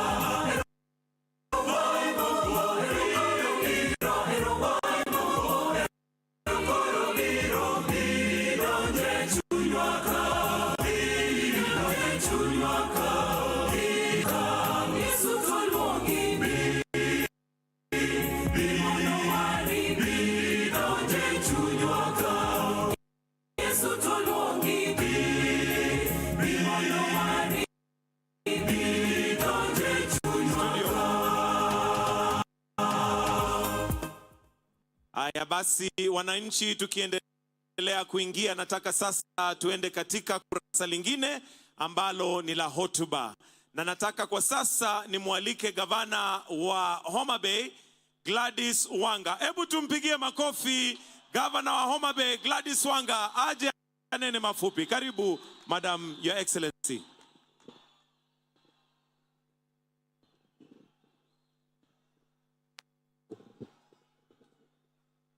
The President of the Republic of Kenya, His Excellency Dr. William Samoei Ruto, the First Lady of the Republic of Kenya, Her Excellency Rachel Ruto, our guest president, the President of the Republic of Slovenia, Her Excellency Natasha P.S. Musar, Your Excellency Right Honorable Raila Odinga, Her Excellency Mama Aida Betty Odinga, Deputy President of the Republic of Kenya, His Excellency Professor Abraham Kithure Kindiki, and Dr. Joyce Kithure. Cabinet secretaries present, speakers of Parliament, Speaker of the National Assembly, Right Honorable Moses Wetangula, Speaker of the Senate, Amason Jaffa Kingi, the Prime Cabinet Secretary, Excellency Governors present, leaders of Parliament, His Excellency Junet Mohammed, His Excellency Honorable Kimani Ichung'wa, Honorable Aaron Cheruiyot, members of Parliament present, members of the Diplomatic Corps, distinguished guests, ladies and gentlemen, His Excellency the President, if you allow me just 1 minute, I would like to recognize the Excellency governors who have come here. His Excellency James Bob Orengo of Siaya, His Excellency Anyang' Nyong'o of Kisumu, and His Excellency Dr. Ochilo Ayako of Migori, deputy governors led by my own deputy governor, His Excellency Oyugi Magwanga, members of parliament from Homa Bay. Your Excellency, we are hosting this as a leadership together. Please just rise so that I can recognize you. Senator Beatrice Ogola, Honorable Bensouda Joyce Osogo, Senator Moses Kajwang', Honorable Peter Pondokaluma, Honorable Millie Mabona, who is also the whip of the National Assembly, Honorable Dr. Lillian Gogo, Honorable Adipo Kwome, Honorable Martin Peters Owino, and Honorable Karoli Omondi, members of parliament from Homa Bay County. Members of the County Assembly, just rise for acknowledgement. Members of the County Executive Committee, please just rise for acknowledgement. And the one and only First Gentleman, Mr. George Wanga. Your Excellency, it is my singular honor to warmly welcome you to the great county of Homa Bay, the Lake County of endless potential. Everywhere they are, the sons, daughters, and people of Homa Bay take this hosting honor with exceptional pride. Your Excellency, allow me to express our profound gratitude for granting our request to host this Madaraka Day. For the first time, the people of Homa Bay are not merely following these national celebrations on media, they are experiencing them firsthand. This auspicious moment will leave an indelible mark on our community, especially in the hearts and minds of our children and youth.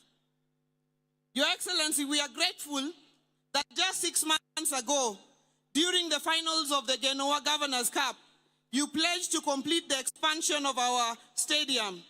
Today, we proudly unveil a 12,000-seater capacity, canopy-covered stadium, ongoing of our dualing of our main highway, expansion of Kabunde airstrip, and upgrading of various roads in Homa Bay town. These developments are a testament to your commitment to keeping promises. Your Excellency, ladies and gentlemen, let me tell you about Homa Bay. Our name is derived from the majestic Homa Hills and the lakefront, the bay. Of the 6% of Kenya's Lake Victoria, almost 80% lies within Homa Bay County. It is a beautiful gem with scenic beaches, beautiful sunsets, breathtaking hills, the Ruma National Park and the rare Roan antelope, Simbi Nyaima and its flamingos, and the beautiful islands of Mfangano, Rusinga, Takawiri, Kiwa, Kibuogi, Ringiti, Ngode, among others. Homa Bay offers an abundance of natural wonders. On this historic event, as we celebrate the 62nd Madaraka Day, let me reflect on the contribution of Homa Bay's legends in the making of our nation. Gor Mahia, Ojijoteko, Tom Mboya, Paul Mboya, Otieno Kajwang', Orua Ojode, Dr. Odhiambo Mbai, the chair of the Devolution Committee during the Constitutional Review, among others. It is befitting that we named this magnificent stadium Raila Odinga Stadium in Homa Bay, Rosh, to honor and celebrate the father of devolution in Kenya, Baba Raila Amolo Odinga. Asante Baba for defending devolution. Ladies and gentlemen, in celebrating women's leadership, as a member of the G7 Women Governors Caucus, we are delighted and inspired to be joined today by our guest, Madam President, Her Excellency Natasha from Slovenia, the only country in the world with love in its name. We celebrate women leaders on whose shoulders we stand. Mama Phoebe Asio, Mama Rachel Ruto, and Minping, Her Excellency Dr. Canon Ida Betty Odinga, among many others. We thank the people of Homa Bay for electing women leaders, as we are among the few counties that have achieved the 2/3 gender rule, with election of Honorable Millie Mabona, Honorable Dr. Ivo Bara, Honorable Dr. Lillian Gogo, Honorable Bensouda, and Senator Beatrice Ogola. Your Excellency, we celebrate your government's partnership with Homa Bay County, anchored in our constitutional framework. Since independence, no administration has matched your dedication to our development. The construction of 10 fresh produce markets in Kijebi, Luanda, Sindo, Mbita, Ndiwa, Rodi Kopany, Kindu Bay, Misambi, Kobodo. Jumatatu hii baada ya sherehe za Madaraka kufanyika katika uga wa Raila Odinga Stadium kule Homa Bay, vijana ama mashemeji debi itakuwa inakaragazwa hapo hapo katika uga wa Raila Odinga Stadium katika kaunti hiyo ya Homa Bay. Pala, Sikwadi, and Rangue. Revitalization of the piers in Homa Bay, Kendu Bay, and Bita will foster seamless connectivity across Lake Victoria. In the near future, you will launch the Lake Victoria Public Ferry. Your Excellency, in line with this year's theme of the Blue Economy and Maritime Affairs, we request your government support the setup of the Blue Economy Center of Excellence at the Tom Mboya University, lake safety for our fisherfolk, support for our beach management units, and inclusion of women and youth to attain the 52,000 potential blue economy jobs in Kenya. We applaud the commencement of construction of critical road networks, including the Mfangano Ring Road, Rusinga Ring Road, Mbita Sindo Magunga Sori Road, Kadel Kanyadiang Road or the Ojijoteko Road, Rangwe Oboke Nyaburu Road, Rangwe Ndiru Road, Kadongo Gendia Road, Namba Karaboka Diedo Road, the Gor Mahia Ring Road, Wahambla Imbo Road, La Laruga Road. The Gor Mahia, which you launched just the other day. These projects will enhance connectivity and drive economic growth for our people. Your Excellency, as a county, since coming into government 2.5 years ago, we have raised our on-source revenue by over 700%, from 191 million to over 1 billion shillings. Using this enhanced on-source revenue, we are constructing a 5-story accident and emergency block in our Homa Bay Teaching and Referral Level 5 hospital, which will serve as our referral hub, our commitment to a healthier and wealthier county. We are aggressively addressing infant and maternal mortality and combating the triple threat of gender-based violence, HIV, and teenage pregnancies.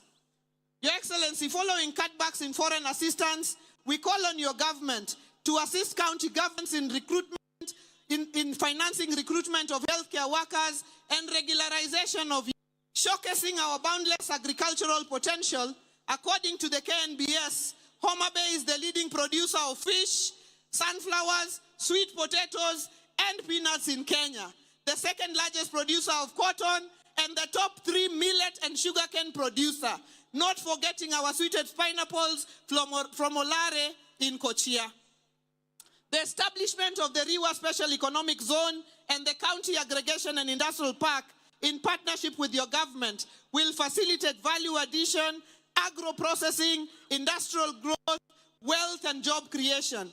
The setting up of the fish processing plant by Victory Farms aligns with our vision for private sector partnerships. We call on more private sector players to set up at the Riwa Special Economic Zone in areas of cotton ginning, edible oil processing, sweet potato pelleting, among other value chains.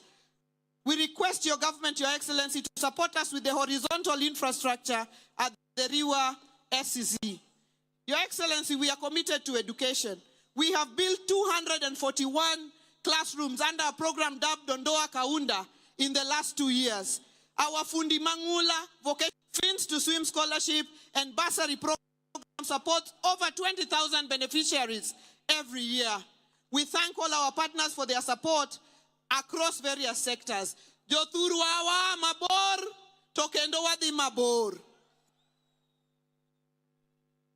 construction of our new county headquarters in partnership with CPF is now nearly complete, and it will provide a one-stop shop for all government services, complete with a Huduma Center.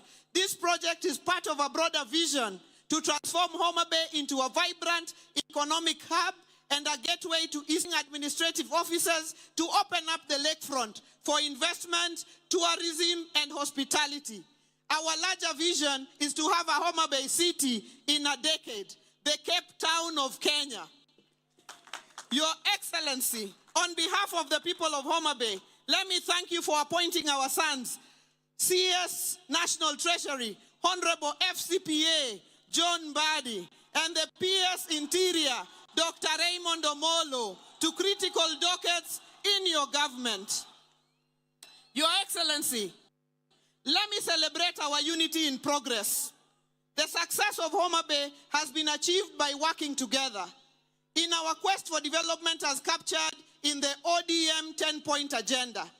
I thank you, Mr. President, and Your Excellency Baba, for coming together to ensure that no Kenyan is left behind through this broad-based arrangement. This is how we will tackle the challenges confronting us, by having everyone on board the Kenya prosperity ship: the men, the women, the youth, the persons with disability, the elderly, the marginalized, and all 47 counties. As we celebrate 62 years of self-rule, let us recommit ourselves to national unity, progress, and development. In closing, Your Excellency, I take this opportunity to warmly invite you all back to our county for the Devolution Conference in August 2025 and the World Food Day in October 2025. And tomorrow, as we host the Mashebeji Derby for the first time outside Nairobi at this same stadium, the home of Engineer Michael Olunga. God bless Homa Bay County. God bless Kenya. Ero uruka mano jothurua. Ero uruka mano kuamrua kowelo. Makofi ya Governor tafadhali. Thank you, Your Excellency. Your Excellency, sir, before Her Excellency invites the Deputy President, allow Excellency, you come in front with your permission so that you can be able to present her with her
that time.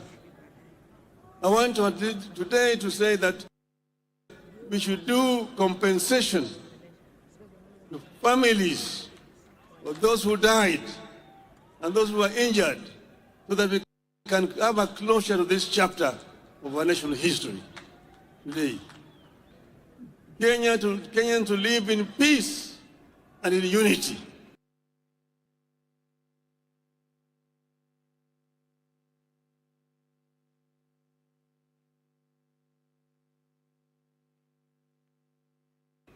Yothurwa. Unenoni. Wije maber. Urwako welu. Amiyadi wani Yothurwa mondo riure. Wange kumadwa dhiye. Wange kumae. Wange kumatimunadi. Kumadhiye. Your Excellency, thank you very much. Long live Kenya. Asante.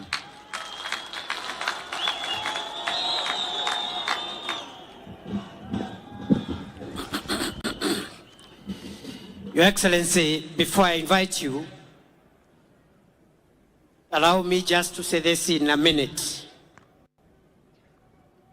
that this generation owes the generation that fought for the political freedom of Kenya the debt of fighting for the economic of our country. As you lead us, Your Excellency, I am satisfied that we are on a course of paying the historical debt of our forefathers who fought for the freedom of Kenyans to govern their own affairs and to rule themselves. We are paying that debt by ensuring we also provide economic freedom to Kenya and its people. Number two, Your Excellency, in that journey, I am equally persuaded that we as a country, and with you as our leader, we are also creating a more inclusive Kenya. From an economic standpoint, for a long time,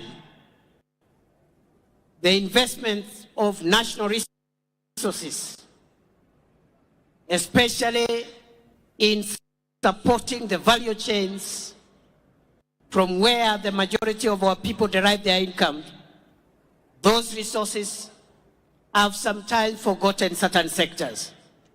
I am glad, under your administration, Your Excellency, we are spending more money, not only to strengthen the traditional value chains in tea and coffee and all the other important crops grown in our country, not just in livestock development, but we are also spending enough resources to provide support to fisher folk and make sure our country maximizes from our blue economy resources. Finally, Your Excellency, as we live and travel this journey, it is also clear on us that between yourself and His Excellency Raila Odinga, you are speaking to our nation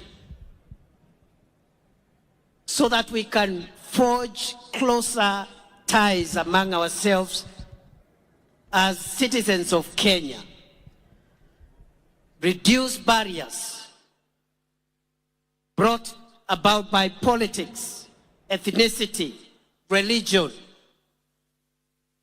And going forward, Your Excellency, we look forward to your partnership, yourself and His Excellency Raila Odinga, and the rest of us who are fortunate to be in leadership positions to build a more united Kenya, a more inclusive Kenya, where one's place of birth, religion, ethnicity doesn't have to count. Rather, their merit and what they bring on board in the contribution of our national development is what matters. I want to appeal that we also bring on board all generations, so that the younger people, the older people, the children, and even the generations to come, we all find ourselves in that one ecosystem, because we all belong to this country. No generation is superior to the other. The older people have a role to play. The younger people have a role to play. Our children have a role to play. Even the unborn, when they arrive in the world through Kenya, they will have a role to play. Nakushukuru Mheshimiwa Rais, na mimi nataka nikuambie nitaendelea kusaidia vile unajaribu kuunganisha Kenya. Nimshukuru mzee wetu Mheshimiwa Raila Odinga, ambaye ni kiongozi amesukuma siasa ya Kenya kwa muda mrefu, before some of us even arrive in the scene. But he is courageous enough, patient enough, all the time to consider Kenya greater than each one of us. Na kwa hayo mengi, Mheshimiwa Rais, allow me, fellow Kenyans, that we be upstanding as we invite President William Ruto to come and address us. Wapi shangwe na vigelegele jameni? Asanteni sana. Welcome, Mr. President.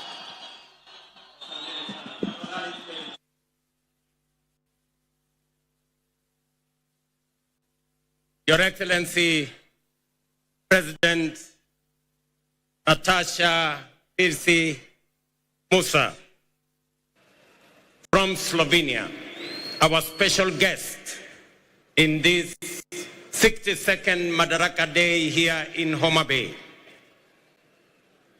Your Excellencies, honorable members, distinguished guests, ladies and gentlemen, the great people of Homa Bay and Kenya, hamjambo. Homa Bay hoye. Amoso u jodurwa. Jodurwa untie. Jodurwa umor. Jodurwa oil. Bwana Yesu asifiwe. Asanteni sana. Kwanza, kabla sijasoma taarifa yangu ya siku ya leo, in our midst, we have a friend of Kenya, a great lady who has paid us a visit. When I invited her to come, she was gracious to consider time to come and fellowship with us. And more importantly, she agreed to be a special guest on this Madaraka Day in Homa Bay. Your Excellency, Madam President, we honor you. We are grateful for your consideration and for coming to be in our midst. And the people of Kenya, represented by the people here,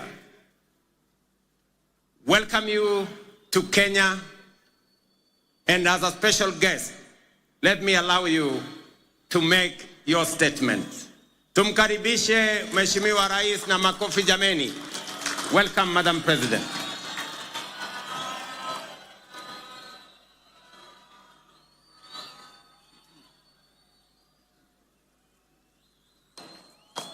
Hello, everybody. Dear Mr. President, distinguished guests, and above all, people of Kenya, I stand here before you, deeply honored by the privilege that Kenya, a proud and powerful nation of the African continent, has bestowed upon me to address the Kenyan people on behalf of the people of Slovenia. I stand before you, humbled yet proud of how warmly Slovenia has been received and of our shared desire to see the cooperation between our two countries flourish. 62 years ago, the chapter in history, Madaraka Day, the day Kenya gained the freedom of self-government, marked the day Kenya finally secured the right to shame to an end. The days when foreign settlers drove the Kenyan population from fertile land and forced them into poorly paid labor are long gone, but they will never be forgotten. For the struggle for the independence was anything but easy, and it came at a heavy cost. Of course, the Kenyan people know only too well that history is not just about facts. It is also about preserving and developing the fundamental values that ensure the survival of a nation. Values that strengthen its identity and, above all, its unity. Jomo Kenyatta, the man who led Kenya to independence, recognized this. He also knew that Kenya's unity alone would not be enough to secure a bright future of Africa. Africa must also unite. A strong Africa, ladies and gentlemen, means a strong Kenya. In this context, we must recall another milestone anniversary. The year 1945 not only marked the end of the Second World War. That year, 80 years ago, the Pan-African Federation was created. The founders of the Federation, including Jomo Kenyatta, sent a clear message to the world. 700 million people living under colonial rule and without rights had had enough. They demanded their place under the sun. One by one, the former colonies became sovereign and independent states, but the idea of African unity never faded, least of all in Kenya. What better proof of this vision than the most important project in African history to date, the creation of the African Continental Free Trade Area in 2018. Kenya was among the first countries to ratify. In the 1960s, the world experienced a wave of decolonization. Yet in many ways, colonialism, and if I may say so, a condescending attitude towards the newly independent states did not just cease to exist, but there was a way to build self-confidence and assert oneself on the world stage. My generation, ladies and gentlemen, grew up in former Yugoslavia. We still remember the non-aligned movement of the Cold War era, a large and respected group of countries, including Kenya, that defied the interests of the superpowers and former colonial powers. That spirit of non-alignment was vital then, and it remains relevant today. We live in a world where both old and emerging powers are yet again shaping the world before our eyes. All the rest of us, the smaller countries, must not just passively observe these developments. We must ask ourselves, what about us? Are we ready to raise our voices? And Mr. President, we are ready. Both our countries are preparing for the future, and we have chosen the right path. Protection of rich biodiversity, a strong will to keep pace with rapid scientific development, a commitment to multilateralism, to international cooperation and tackling common problems. These are the values that unite us. As you know, Slovenia is currently serving as a non-permanent member of the United Nations Security Council. Our diplomats take their role seriously and responsibly. They speak out whenever injustice is done to people all over the world, whenever innocent lives are lost. Kenya, too, brings a rich, in many ways unparalleled experience in multilateralism. The international importance of the country is reflected in the fact that several United Nations agencies are based here. Both our countries believe in multilateralism because peace, justice and prosperity should not be the privilege of some at the expense of others. We are, after all, an international community, and in a community we look out for one another.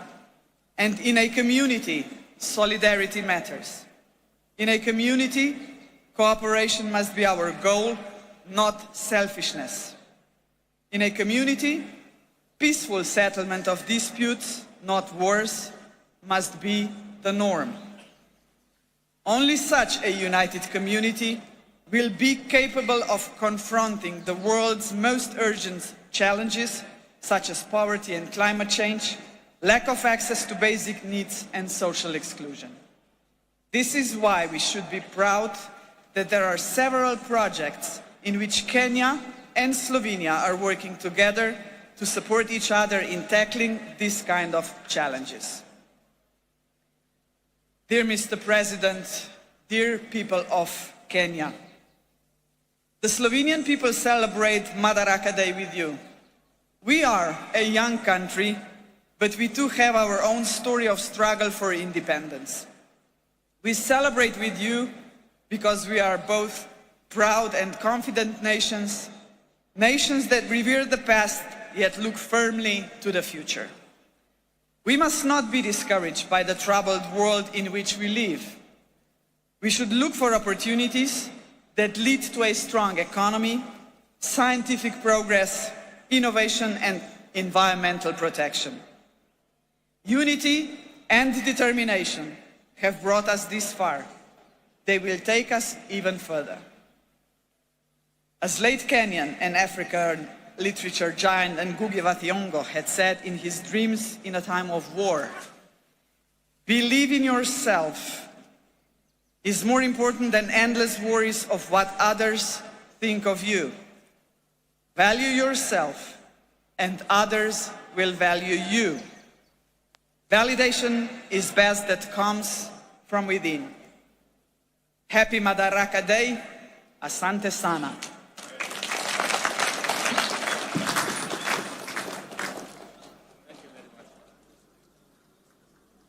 Thank you very much, Madam President. And thank you very much for that statement. Ladies and gentlemen, it gives me immense joy to be back in this county of limitless potential, Homa Bay. It has been 62 eventful years since we took this historic step towards full independence through our hard work, determination, and self-belief. We have defied odds, surmounted challenges, triumphed over adversity, and emerged as a modern democratic state whose government and economy are energized by the restless ambition of confident citizens. Our forefathers knew, as we do, that we, the people, are the foundation, the pillars, and the engine of this nation, and that only we can do the work of building the Kenya we want. More critically, we understand keenly that this country is our home and we have no other. This is why wherever they go all over the world, Kenyans never forget their homeland and vigorously contribute to nation building. We are acutely aware that although we have given a decent account of ourselves since the first Madaraka Day, we are quite far from where we ought to have reached. It is time for us to reflect on the state of our collective self-belief as a people, because without it, we lose all the opportunities that come with Madaraka. We all know that Kenya is not short of imaginative strategies and bold visions. In fact, so good are some of our plans that other countries have successfully implemented them and achieved impressive progress. Our biggest problem has always been one of implementation and execution. The faith to believe in our plans for change, the courage to execute, and the patience and focus to get it done.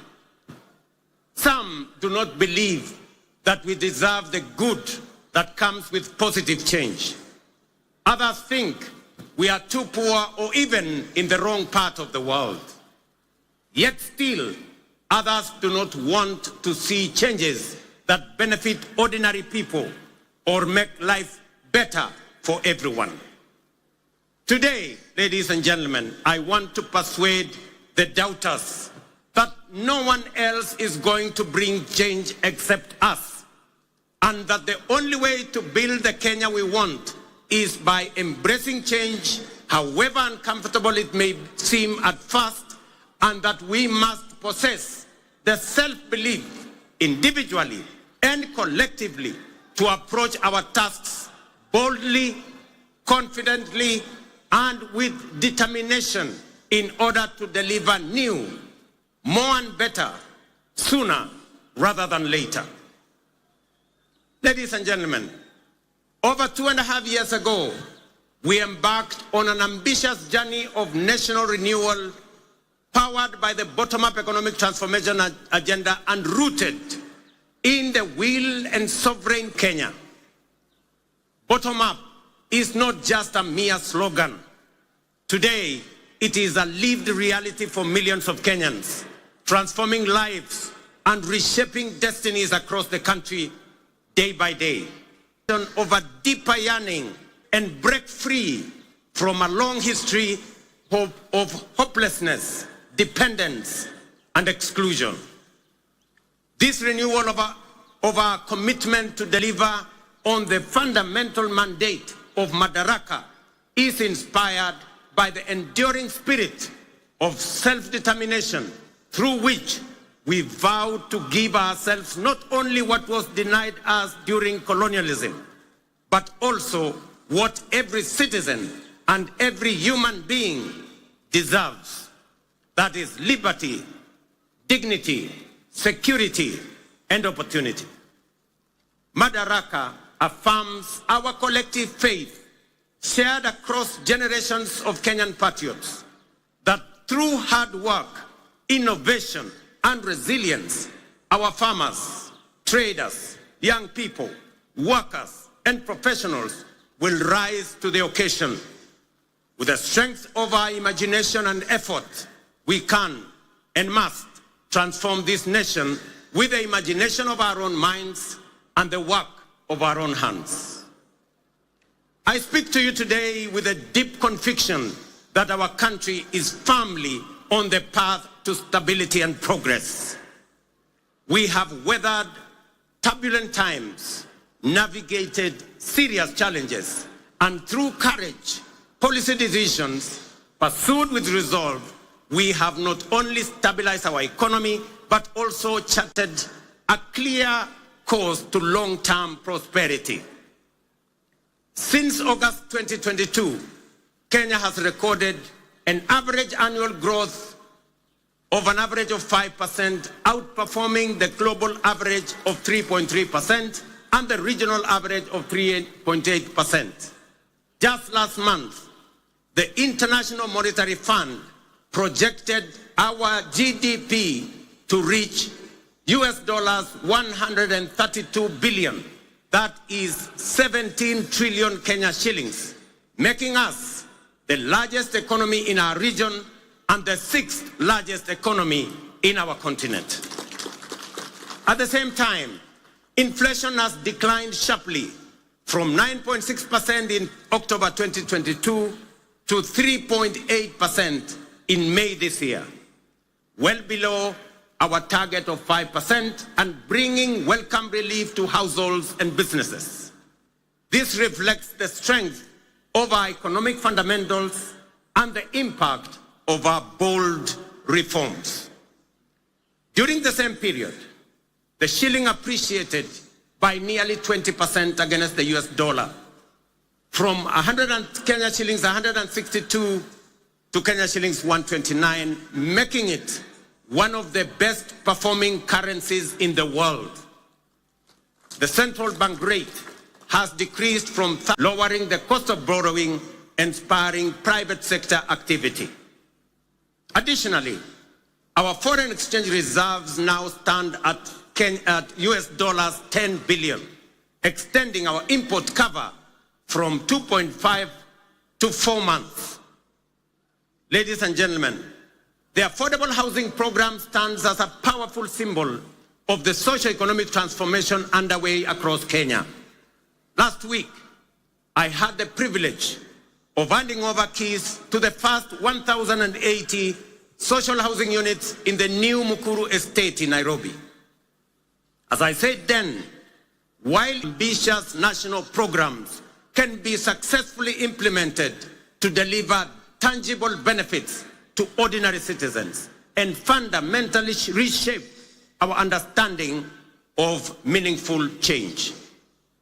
To see families move from the hardship of overcrowded slums to the relative comfort of permanent homes, complete with electricity, running water, and clean cooking gas, was a powerful reminder of what pro-people policies can deliver and the great things we can achieve together when we focus our thoughts and energy on possibilities and action rather than obstacles and doubt. A little over 2 years ago, many were skeptical when we said that ordinary Kenyans can begin owning homes through a rent-to-own model using the same amount they pay in rent. Today, that bold promise is being fulfilled. We saw the joy of Cherusha Mudhoni, a mother of 3, grandmother of 4, and second-hand clothes trader from Mukuru kwa Ruben as she stepped into her new home. Here in Homa Bay County, the county of limitless opportunities, just 2 days ago, I had the pleasure of handing over keys to the first occupants of 110 affordable housing units at Boma Yangu Housing Estate right here in Homa Bay. Among the new proud homeowners, some of whom are with us here today, were Kennedy Otieno Odede, a border writer, Helen Atieno Osala, a mama samaki at the new modern fish market here in Homa Bay, Geoffrey Othiambo Nyasuda, a Jua Kali fabricator, and Vincent Ocheng Onyango, a security guard. The journeys of new homeowners like Cherusha Mudhoni in Mukuru, Kennedy Odede here in Homa Bay, and thousands of others across the country, from the dehumanizing squalor of informal settlements to the security and pride of permanent homes, stand as a powerful testament to the transformative promise of bottom-up empowerment. They prove that with vision and resolve, courage and conviction, we can lift even the most forgotten among us into lives of dignity, hope, and limitless possibility. Ladies and gentlemen, if you didn't understand what we meant by bottom up, now you do. If you didn't believe, now you believe. And if you thought it was a fantasy, as contributors to the housing levy, you are now witnessing and making history that will be remembered for generations to come in the history of Kenya. We are firmly on course to delivering 150,000 housing units under the affordable housing program, which have been under construction since September 2022 with 11,000 units already available for occupation. Very soon, I shall be handing over keys to new homeowners in Bahati, in Nakuru, in Elbakon, in Nakuru, in Mabera, in Kuria West, in Mgwen, in Nandi, in Milimani, in Kakamega, and also in Vihiga counties, Nanyuki, and many others across the country. The bottom-up transformation is reaching every corner of Kenya, leaving no one behind. Beyond providing dignified shelter, this transformative program is driving job creation, having already generated over 250,000 jobs. It is nothing short of a nation-building revolution, uplifting lives, growing businesses, and redefining the future of work and urban living in Kenya. Fellow Kenyans, in recognition and appreciation of the sacrifice made by patriotic Kenyans through their contributions to the housing levy, I am pleased to announce today that we shall be proposing to Parliament a reform to the law that will allow any contributor to access an affordable home loan of up to 5 million shillings at a single-digit interest rate.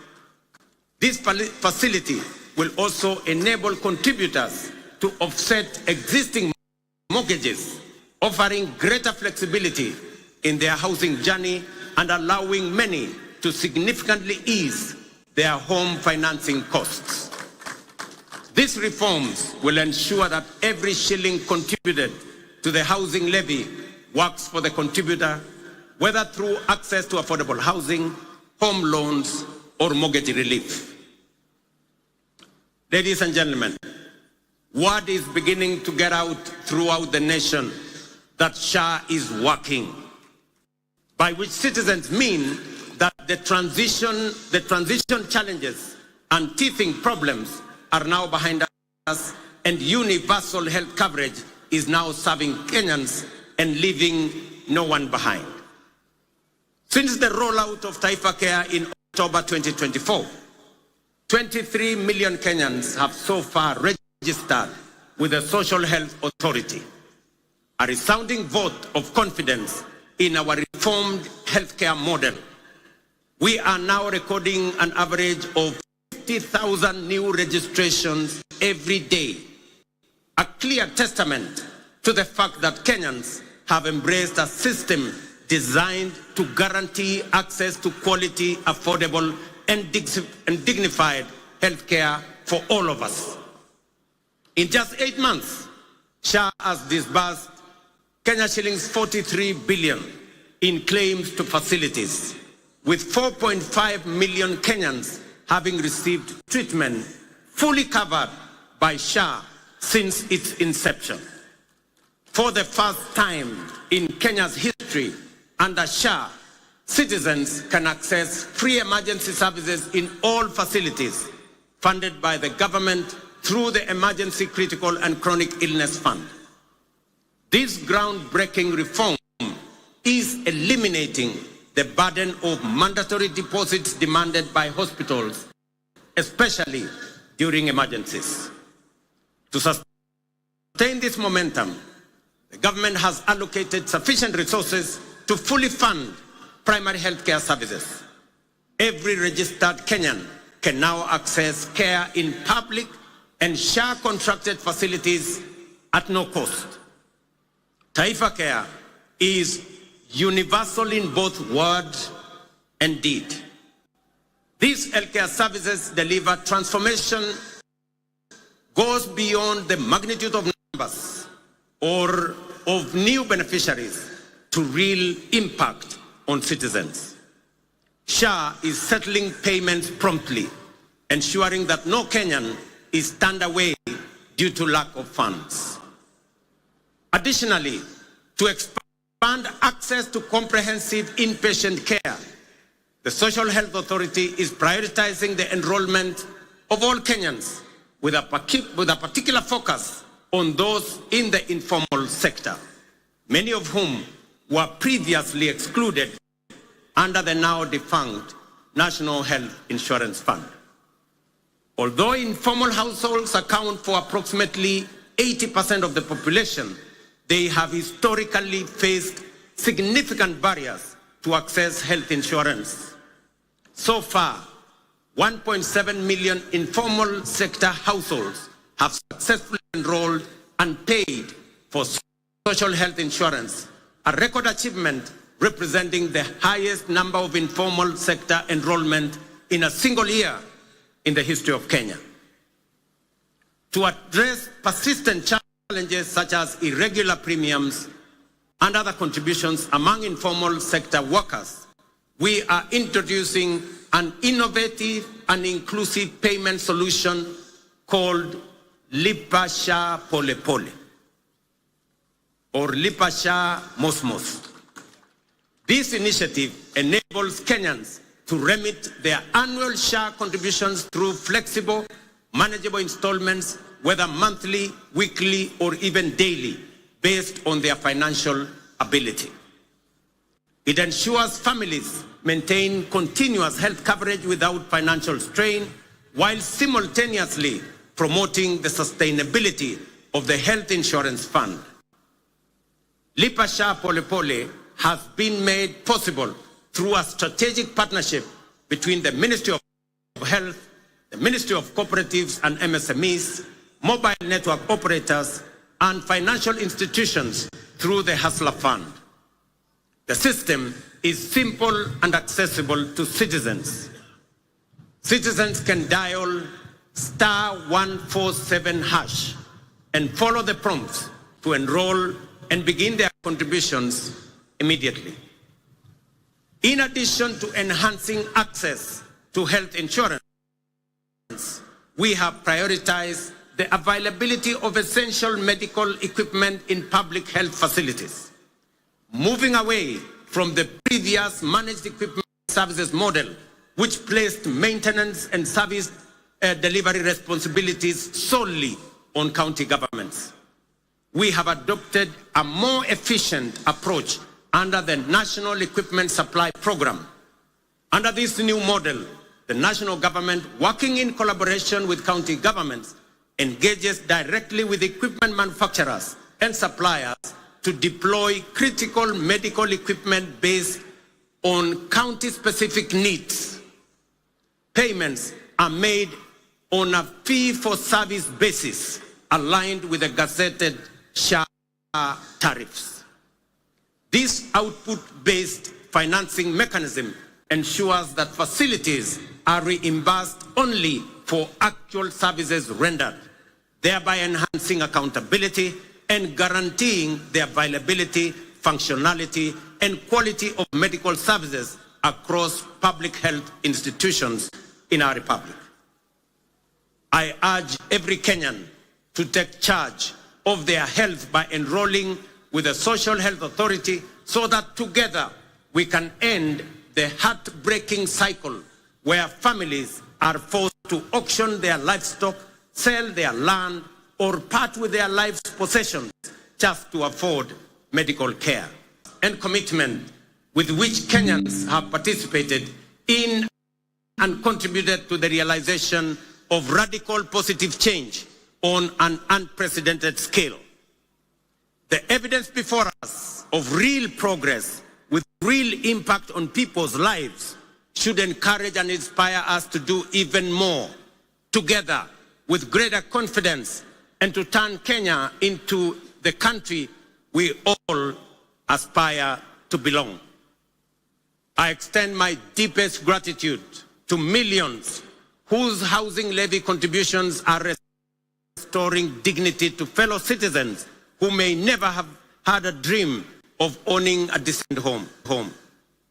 I also thank all who support SHA and are helping us turn our vision of universal health coverage into a lived reality for millions across our country.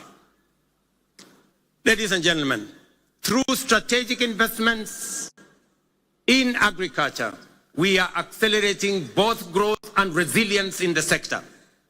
Fertilizer subsidies have boosted food production by 50%, while reforms in the coffee and sugar sectors have revived local industries, enhanced farmers' incomes, created jobs, and reinvigorated rural economies.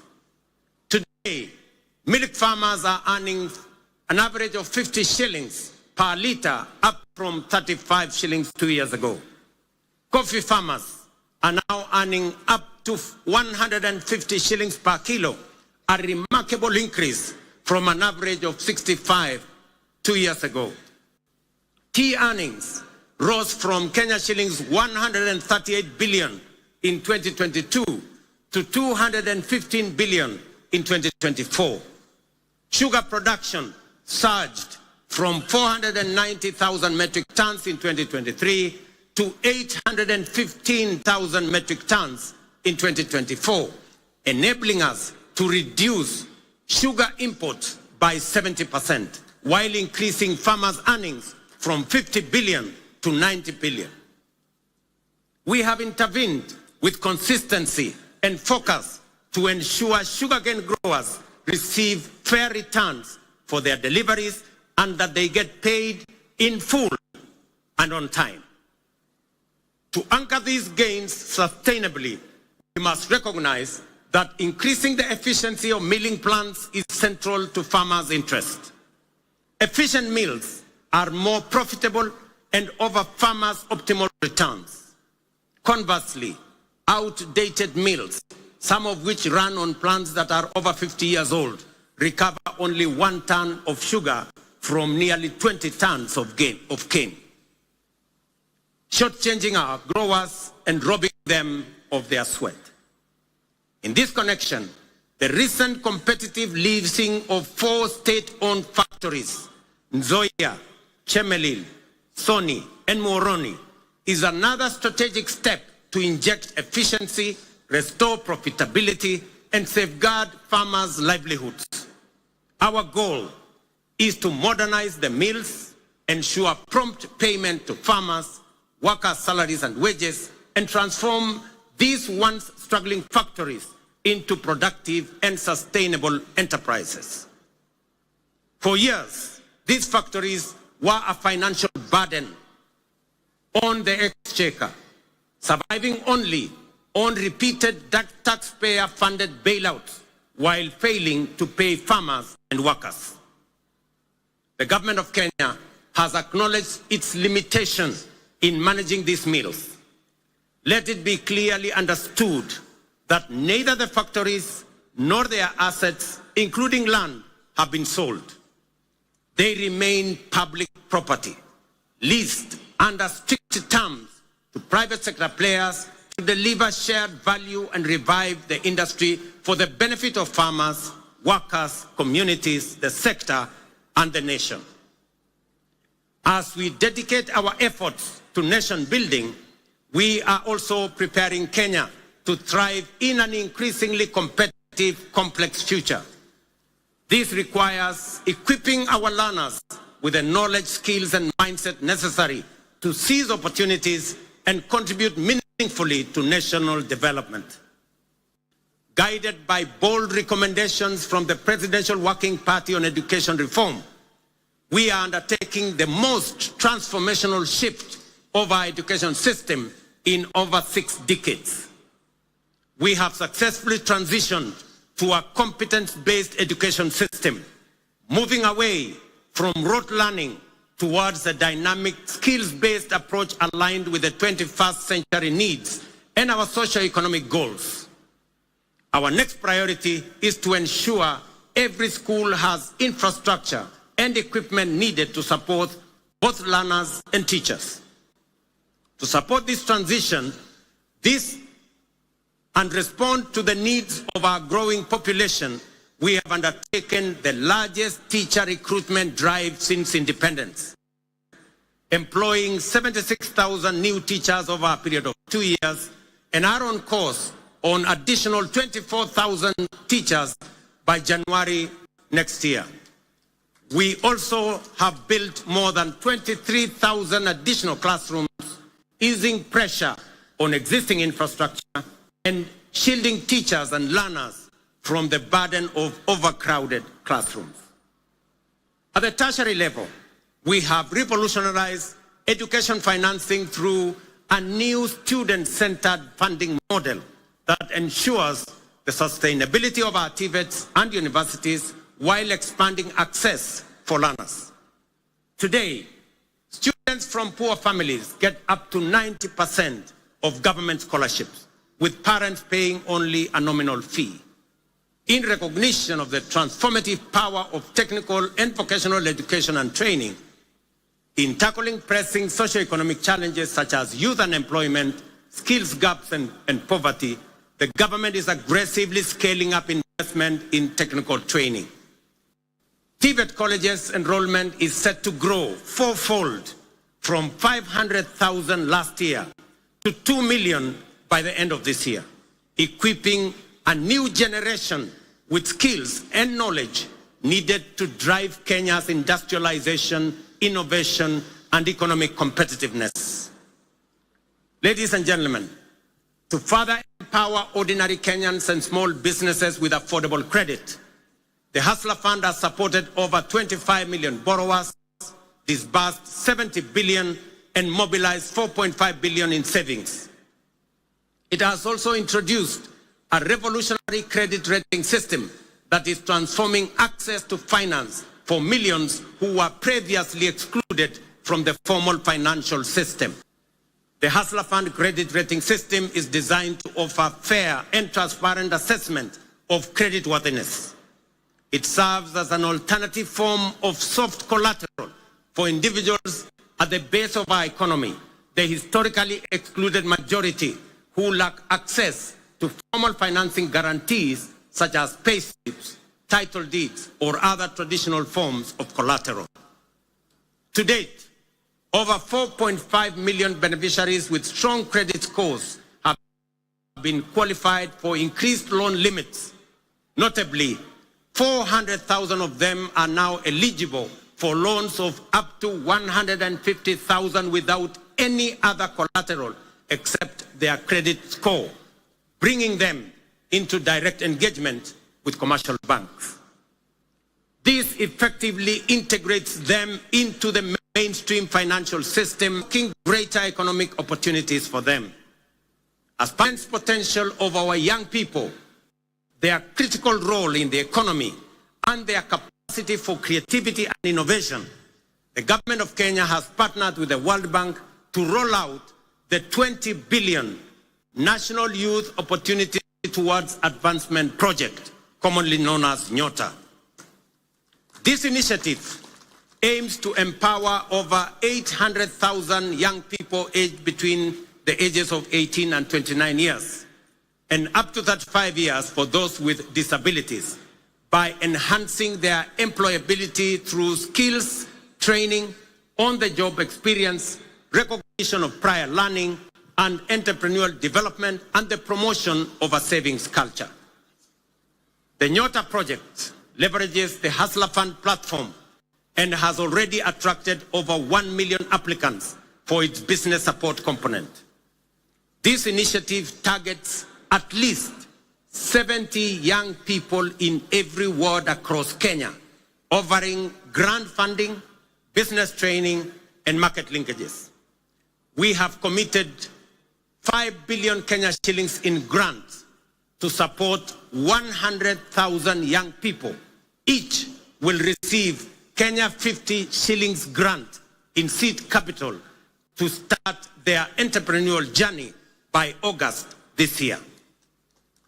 I am equally pleased to report to the nation that effective this week, we will commence the nationwide rollout of Climate Works, a bold and ambitious initiative aimed at engaging over 110,000 young people across the 47 counties in meaningful work that strengthens their nation's resilience, beginning with informal settlements.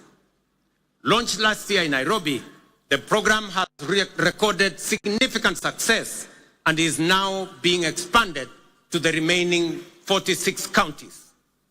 Structured as a social protection program, Climate Works will engage youth to deliver vital public goods including the construction of roads, the planting of trees, and the improvement of environmental sanitation within their localities. Through Climate Works, we are not just offering a paycheck for today. We are providing financial relief and a bridge to future opportunities, enabling young people to pursue their next steps, whether in launching a business, furthering their education, or stepping into long-term employment. So vijana wa Homa Bay, mujipange kuanzia next week. Ile ilikuwa inaitwa kazi mtaani, sasa itaanza Kenya mzima, na vijana 110,000 watapata nafasi ya kushiriki katika kazi hiyo. Ladies and gentlemen, the blue economy is a central pillar of the bottom-up economic transformation agenda with vast potential for job creation, food security, revenue generation, and rural development. Many nations have leveraged their marine resources for prosperity.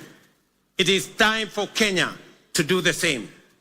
That is why this Madaraka, themed around the blue economy and maritime affairs, is being marked the bay of endless opportunities.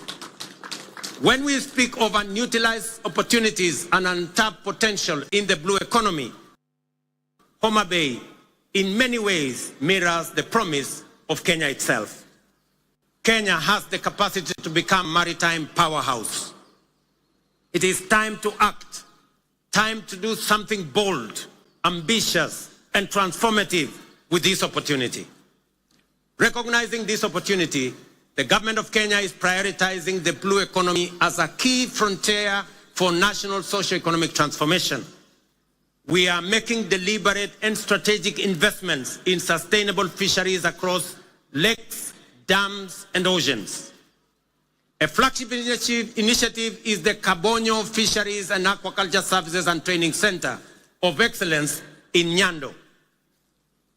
Once operational, it will produce 7 million fingerlings quarterly to restock Lake Victoria and drive research, training, and innovation.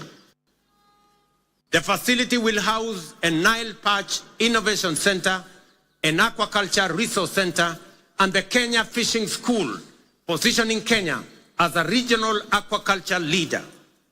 Similarly, the Sagana Aquaculture Center is being modernized to serve as a national breeding hub to warm water species like Nile tilapia and African catfish. These initiatives will boost aquaculture productivity, improve nutrition, and expand livelihoods aligning with Kenya's Vision 2030 and the bottom-up economic transformation agenda to expand fish farming into arid and semi-arid regions. In Mount Kenya's highlands, the Kikanjo drought hatchery is being upgraded to resolve issues like fingerling shortages and high costs, ensuring trout farming remains viable in cooler regions. At the coast, the National Mariculture Research and Training Center in Shimoni, under the Kenya Marine and Fisheries Research Institute, is cultivating maritime species like milkfish, mud crabs, seaweed, oysters, and prawns. This initiative aims to create jobs and improve livelihoods for about 200,000 people across 5 coastal counties. The development of Liwatoni and Shimoni fishing ports will further expand deep-sea fishing capacity to 24 vessels, fully unlocking our maritime potential. Completed 7 modern fish landing sites on the Indian coast and 3 on the shores of Lake Victoria. Additionally, 5 more landing sites are under construction in the coastal counties of Kwale, Mombasa, Kilifi, Tana River, and Lamu at the cost of Kenya shillings 1 billion. Due for completion by September this year. 9 new landing sites are also planned around Lake Victoria, in Kisumu, Busia, Siaya, Migori, and Homa Bay, with a budget of Kenya shillings 1.5 billion. To strengthen the fisheries value chain, we are also building modern fish markets with with cold storage and hygiene facilities. In the coast, markets are being constructed in Likoni, Malindi, and Kibuyuni. In Turkana, we are developing markets in Kalokol and Lowerangak, alongside fully equipped landing sites in Kalokol and Loyangalani. Collectively, these investments aim to cut post-harvest fish losses, currently estimated at between 30 and 40%, and create new economic opportunities for women and young people. The blue economy currently contributes 36 billion to our economy, which is only 0.6% of our GDP, but has the potential to contribute Kenya shillings 400 billion through both capture and culture fisheries. To meet this rising demand and ease pressure on wild stocks, we are promoting cage farming in Lake Victoria. As of 2024, over 4,000 cages have been established in Kisumu, Siaya, Homa Bay, Migori, and Busia, producing 12,000 metric tons annually, mostly of Nile tilapia. Ladies and gentlemen, over the past 2.5 years, we have constructed 1,800 kilometers of new tarmac roads and maintained over 134,000 kilometers, surpassing our target, unlocking markets, empowering rural communities, and supporting key sectors such as agriculture and housing. Discussions have been concluded on the extension of the standard gauge railway from Naivasha to Kisumu and onward to Malaba. Additionally, by July this year, construction will commence on the dual carriageway from Rironi to Mau Summit, eventually extending through Eldoret to Malaba. Ladies and gentlemen, as we often say here in Kenya, any time is tea or coffee time, which explains why instant coffee is a favorite for many. Yet we must all agree that while instant coffee is good, there are no instant solutions to the enduring and demanding tasks of nation building. Real change takes plans, persistence, and discipline. Promises must be followed by action and the willingness, discipline, and grit to do what is necessary day by day. Above all, we must overcome the fear of change, knowing that today's world demands courage, conviction, and bold leadership. The transformation underway throughout our country is real and considerable. Profound change is taking place before our eyes. Our children are getting quality education and relevant education. By January next year, we will have employed 100,000 teachers, the highest number in our nation's history, to help build the workforce of the future. Roads are connecting communities. Electricity is reaching every village. Dignified homes are rising across counties. Farmers are feeding the nation. Millions now access quality health care without barriers. Border riders are getting affordable credit, and Mama Mboga are thriving in modern markets nationwide. This is bottom-up economic transformation in action. No longer a distant dream, but a lived reality for millions of hard-working Kenyans whose dreams are now within reach. We must sustain this momentum to make up for lost time and create opportunities for millions still yearning for a chance. We must remain steadfast in our belief in Kenya's potential and in our ability to realize our dreams. Let us never become a nation that stopped believing, nor a people who only dreamed but were too afraid to act. Let us move forward with the same spirit, honoring the vision of our founding fathers. Their dream was not just self-rule, but a nation where every Kenyan from every corner can dream freely, strive equally, and achieve their potential. Today, we renew the promise to leave no one behind and build a Kenya where hope and opportunity are a right for all. Jameni, munikubalie nimalizie hapo nikiwaambia ndugu zangu wa Homa Bay, asanteni sana kwa kutukaribisha Homa Bay.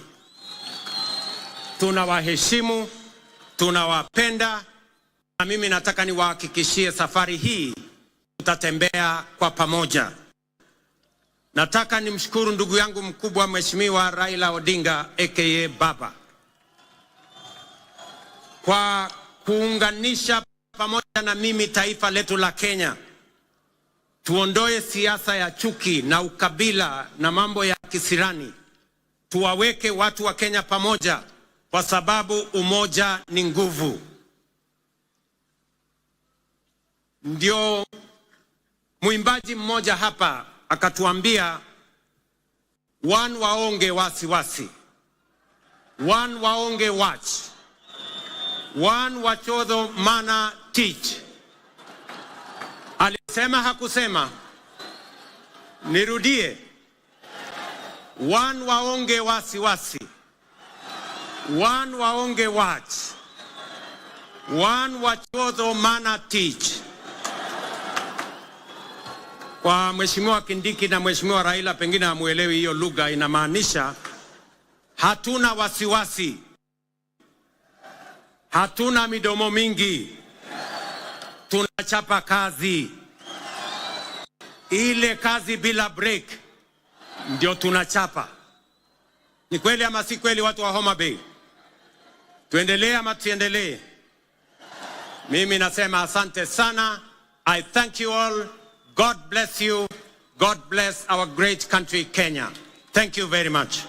Asanteni kwa heshima. Naomba sote tusimame kwa wimbo wa taifa na wimbo wa Jumuiya ya Afrika Mashariki. Waliovalia vyepeo visio rasmi tuweze kuzivua tafadhali.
Asanteni kwa heshima, naomba tuweze kutulia ili mwenzetu aweze kutupa itifaki. Msikilizaji wa KBC Radio Taifa, niombe viongozi wabaki wametulia kwenye jukwaa rasmi ili niweze kutangaza itifaki ya kuondoka. Niwaombe pia wananchi tafadhali kwa